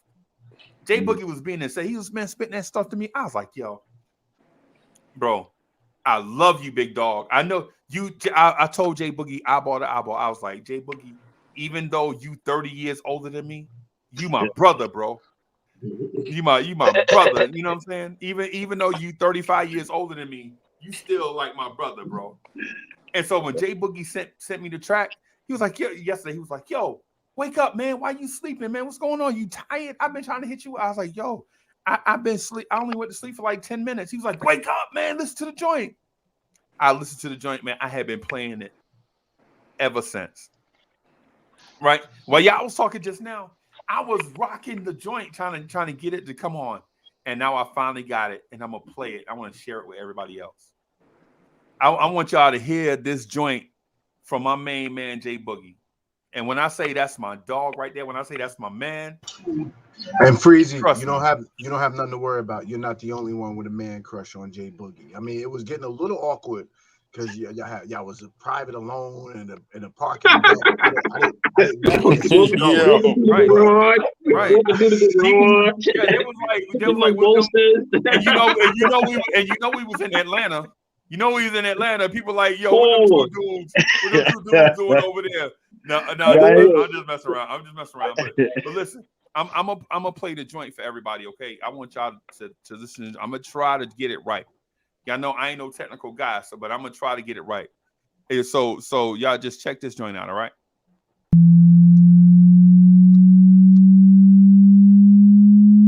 Let's get it. Y'all be spitting with your flows, I'm just podcasting. That's right. On the air every day, I'm just podcasting. What? You don't know what that mean when I say I'm podcasting. I'm broadcasting these flows with the podcasting. Every day of my life, I'm just podcasting. Right. Share my dreams with you, me and I'm podcasting. What? You can see my vision through the podcasting. Yeah. But don't forget Jay Boogie when I'm broadcasting. What? I'm podcasting, he podcasting. What? I've been spitting this venom since Karate Flicks. When Mr. Sims was sharing nothing but the Knicks. I guess you know by now, I seen some tough years. Now I know the reason why Freezy got them blowing tears. Closest thing to the Reverend means I'm the deacon. Call up G-Mo just so he can talk to Legion. I'm squeezing, get my young ones to overstand. Some more advice, Ron Cleveland, Mr. Man. I guess y'all know I'm just podcasting, right?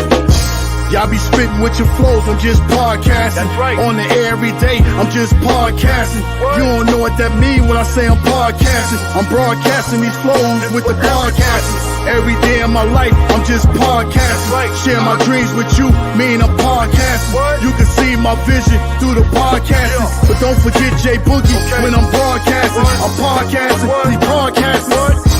I know some haters and doubters, they wanna take the shine. Call up JL, he said, do it in a nick of time. I feel you young when the car drive, they wanna ride. If you ain't Keys, we don't share the same sports vibe. We different, in other words, we ain't alike.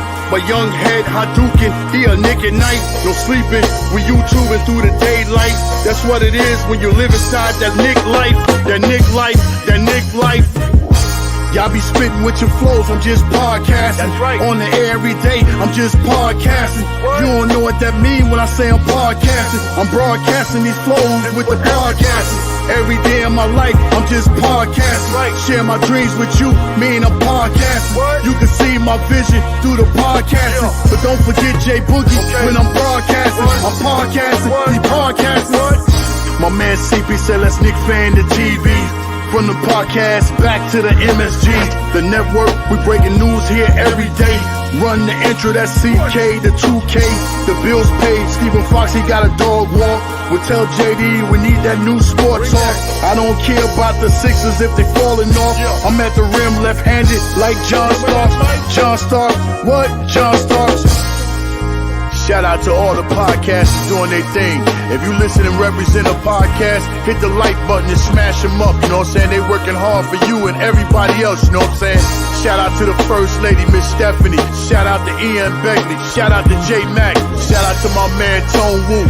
Shout out to my man for the love of the game. And shout out for the pause and radio. And a special shout out to my man Entertainer. You know what I'm saying? Rocking them New York Giants. It is football season. I can't forget him, man. Peace, love, and happiness to everybody. Protect yourself, love yourself, you know what I'm saying? 3 capital S's, salute, salute, salute, man. Peace.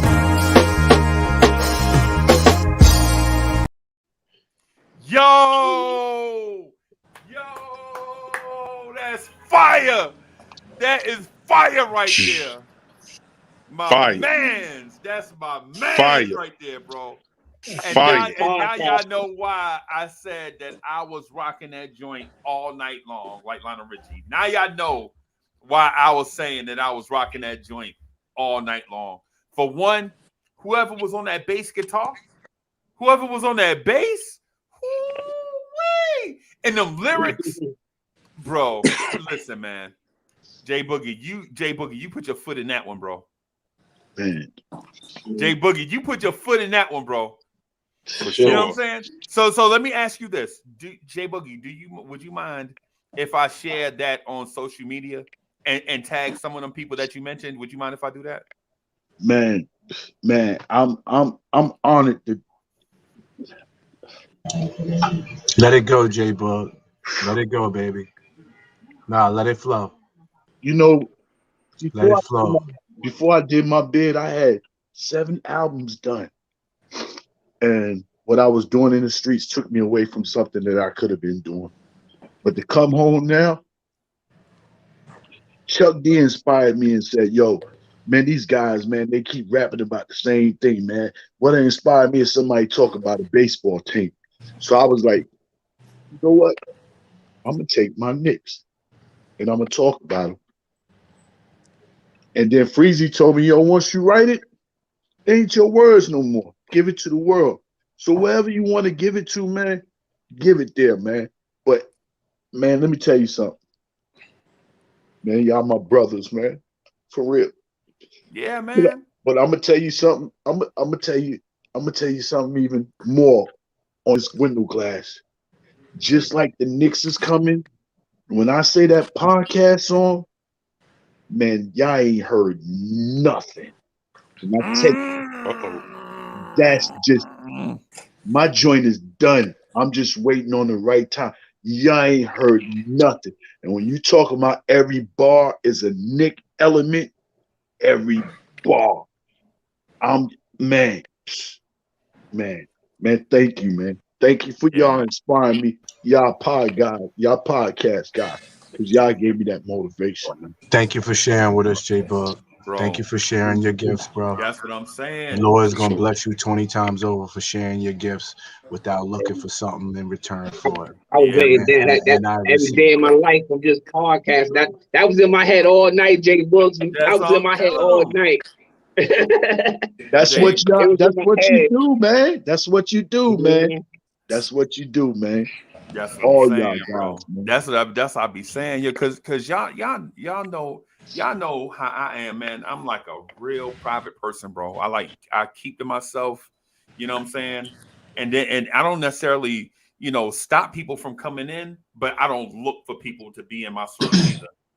And so when I opened up, because Mocha was like, you got new friends. What's going on? I was like, it's strange to me too. This whole thing is she like, yo, I saw you talking to GI and y'all was just, and I was like, yeah, this is odd to me too. Cause I'm like the dude that usually stay to myself. And she was like, I saw you talking to G-Man and yo, you got like Danny Landis on here, his son eating cereal behind him, and Cornerstone Kev got the dog jumping around. And so she was like, yo, this whole thing is new to me. I got to get used to it. And I was like, you got to get used to it. I got to get used to it too. You know what I'm saying? But the thing is, it feels so organic and real that you can't deny the feeling. You can't deny what this is. This link that we have, like me, Danny Landis, L, G.I., you know what I'm saying? Chuck Allen, Hadouken, Free Keith, Jay Boogie, everybody, bro. It's like we got this thing. It's beyond. It's not beyond Knicks. Don't forget Cornerstone Kev. Because y'all know I love the Knicks now. Y'all know I love the Knicks. So it ain't beyond Knicks. But it's like something so organic and real that you can't fake it. You know what I'm saying? You can't, how people be like, yeah, I know that guy right there. That's me and him. That's my man. Nah, it ain't even that, bro. It's like these dudes come on and I be about to say something and they cut me off and say what I'm about to say. And y'all know when you be around people and people think like you think and move like you move, to the point where you about to say something, they cut you off and say the words that were on the tip of your tongue, bro, you know what that is. You know what I'm saying? That's real. That's real right there. But Jay Boogie, I'm gonna share this on social media, bro. Man, I appreciate it, man. But I'm gonna say one more thing, and I'm gonna be completely out the way of it. You know what I'm saying? ESPN, all y'all sports channels and everything. I'm gonna tell you right now, y'all should be privileged that people are listening to y'all. The way all the podcasters perform, y'all should be privileged because y'all are nowhere near the life of our podcasters. Nowhere near it. You just got a big media page. Right. But we got a bigger fan base. Right. Every day, all day. Right. Podcasters. Bam. Bam. Bam. For sure. Man, that joint was so dope. Fire. For sure. Yeah, that man. was fire. Andrew Colliger is in the building. What's good? In fact, after that song, that's going to be my exit for today because I just thought about it. I'm not trying to, I don't want to play myself out. Free Keith going to yell at me if I dumb down the product. But 7:30 tonight to 9 o'clock, I have 90 minutes of unadulterated talk on the network via the Knicks freestyle. And you best believe we about them bars. So you will be hearing about them bars. We might not get a replay of the J Boogie song right now. But you best believe between 7:30 and 9 o'clock tonight, if you're looking to hear it again, you will hear it in that segment. Jay Boogie, thank you for the content. Thank you, my brothers. I got to stab out too, fellas. I got to get to work. Others is calling my name. Yeah. Al, how you and my boy doing? Zach, I haven't heard from. I got to hit him up. we ain't with Zach no more. We know we stepped aside. We got our own thing going on. Come on. But I know we on tonight. About the same time you on. We do our football picks on Wednesdays. So we give away we give away a little change every week. For those winners. Right now the house is winning. Friday night we're gonna talk some boxing. So we're gonna lead into that on Friday night, leading to that big fight on Saturday night. Yeah, man. We just doing our thing over there For the Love of the Game. We just trying to have. We really trying to have some fun over there. Yeah, I'm gonna come see you.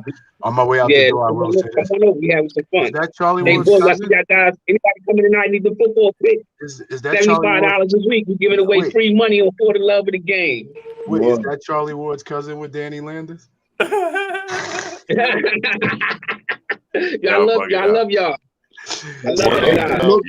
Danny. Before I every leave, day of my life, I'm just podcasting. Before I leave, let me say this before I leave. How about them Cowboys? Oh boy, get out of here! Get out of here! Scram!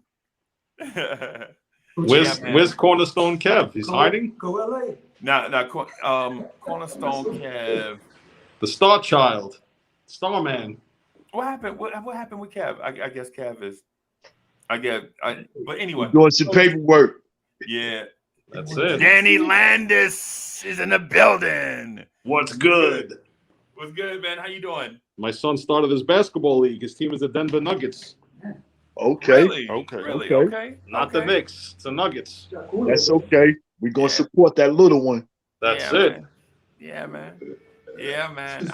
I'm excited about that. How you think? What do you predict? You predict a whole bunch of fun and snacks? Or you think it's gonna take it real serious? Serious. Oh wow. Okay. He's trying to dunk the ball already. What? Yeah. Okay. Yeah. Okay.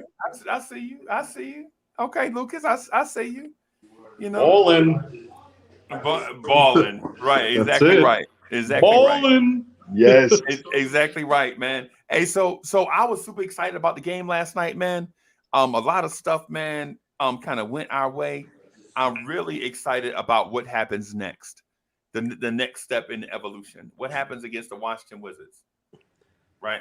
So we want to see what happened against the Washington Wizards. If it's a repeat of the same or a lot of the same, I think we have something to look forward to. Right? And if it's not a repeat of the same, then at least we saw something that we can work towards. You know what I mean? So I'm excited. When's the next game? Anybody know when the next game is? Is it Saturday? Saturday. Yeah, Saturday. Okay. All right. So I'll probably be here Saturday during the game, watching the game live with everybody else. I won't do the play-by-play. I won't do that. I'll leave that for the guys that do that. But I'll do like a watch along, like watch it and then comment on some stuff, and then we'll see what we're going from there. But we will be back on tomorrow. Freezy, you saw the game? Yeah. I didn't see any. I was doing it. My son had practice. By the time I got home, it was too late, and he wanted to play on the TV with his game. I couldn't see it, but I saw the highlights, and Kemba was going in. Yeah, man, I was right here doing we did Freezy time last night. So I watched part of the game, and then I jumped. I was like, yo, let me watch it with my family. So I did a Freezy time live stream, and I jumped on and watched up until about 9:40. So it was the end of the game, like when Knox and them had entered. And then after I didn't watch too much after that. I listened to it mostly. But yeah, man, I'm not missing any Knicks action, bro. I'm not missing any Knicks action. But on that note, fellas, I got to get out of here because I got to do some stuff for Knicks Freestyle when we jump on later on today. Right? Jay Boogie, we're going to play the joint for Knicks Freestyle, bro. Man. You okay with that? Man, I'm good with it, man. Play it. I want to hear that. Okay. I'm gonna play it as the outro. I'm gonna play it as the outro today, right? You gotta hear that. And just I want to thank everybody for coming through. Thanks everybody for coming through. The conversation was a good one as usual. We have a game Saturday. I'll probably be on for that. I'll be on for the Knicks morning drive in the morning. Knicks Freestyle tonight, and Knicks the Pod Couple Thursday. Yes. Knicks at Night podcast Thursday night. Knicks Morning Drive Friday morning. Yeah, and then we'll do some Freezy time during the game. So again, everybody salute. Y'all got the schedule. I look to see everybody and hear from everybody. Thank y'all for coming through. I'll holler at y'all later. I'm about to play this outro. Yeah, hit that, Freezy. Have a great day, Freezy. Yeah, man. Hey, good to see you, boss. You too, man. You looking real mobbish over there too, Danny. Real mobbish. That's it.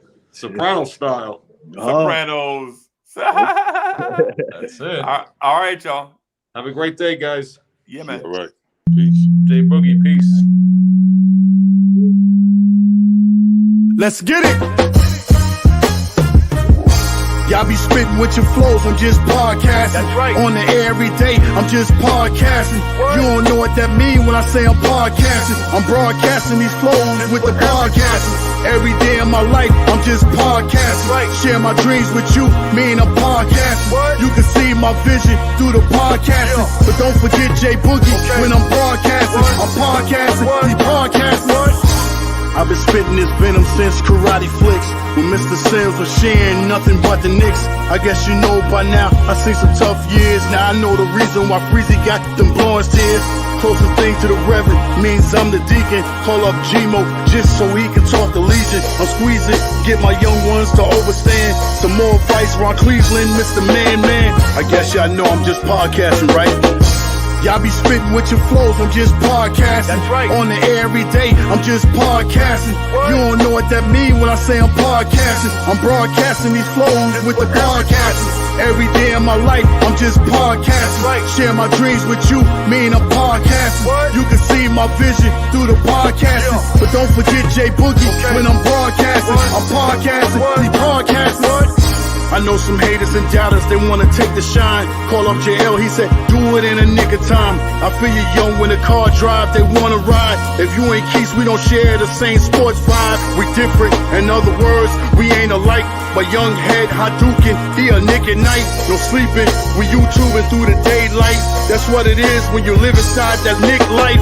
That Nick life, that Nick life. Y'all be spitting with your flows, I'm just podcasting. That's right. On the air every day, I'm just podcasting. You don't know what that mean when I say I'm podcasting. I'm broadcasting these flows with the podcasting. Every day of my life, I'm just podcasting. Share my dreams with you, mean I'm podcasting. You can see my vision through the podcasting. But don't forget J Boogie when I'm broadcasting. I'm podcasting, he podcasting. My man CP said let's Nick fan the TV. From the podcast back to the MSG, the network, we breaking news here every day. Run the intro, that's CK, the 2K, the Bills paid. Stephen Fox, he got a dog walk. We tell JD we need that new sport talk. I don't care about the Sixers if they falling off. I'm at the rim left-handed like John Starks. John Starks, what? John Starks. Shout out to all the podcasters doing their thing. If you listen and represent a podcast, hit the like button and smash them up. You know what I'm saying? They working hard for you and everybody else. You know what I'm saying?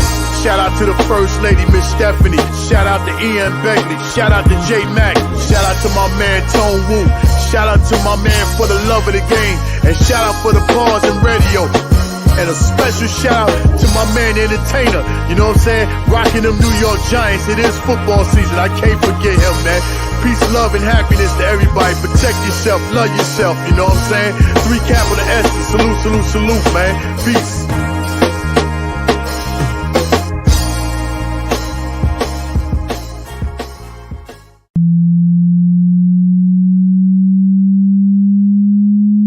Let's get it.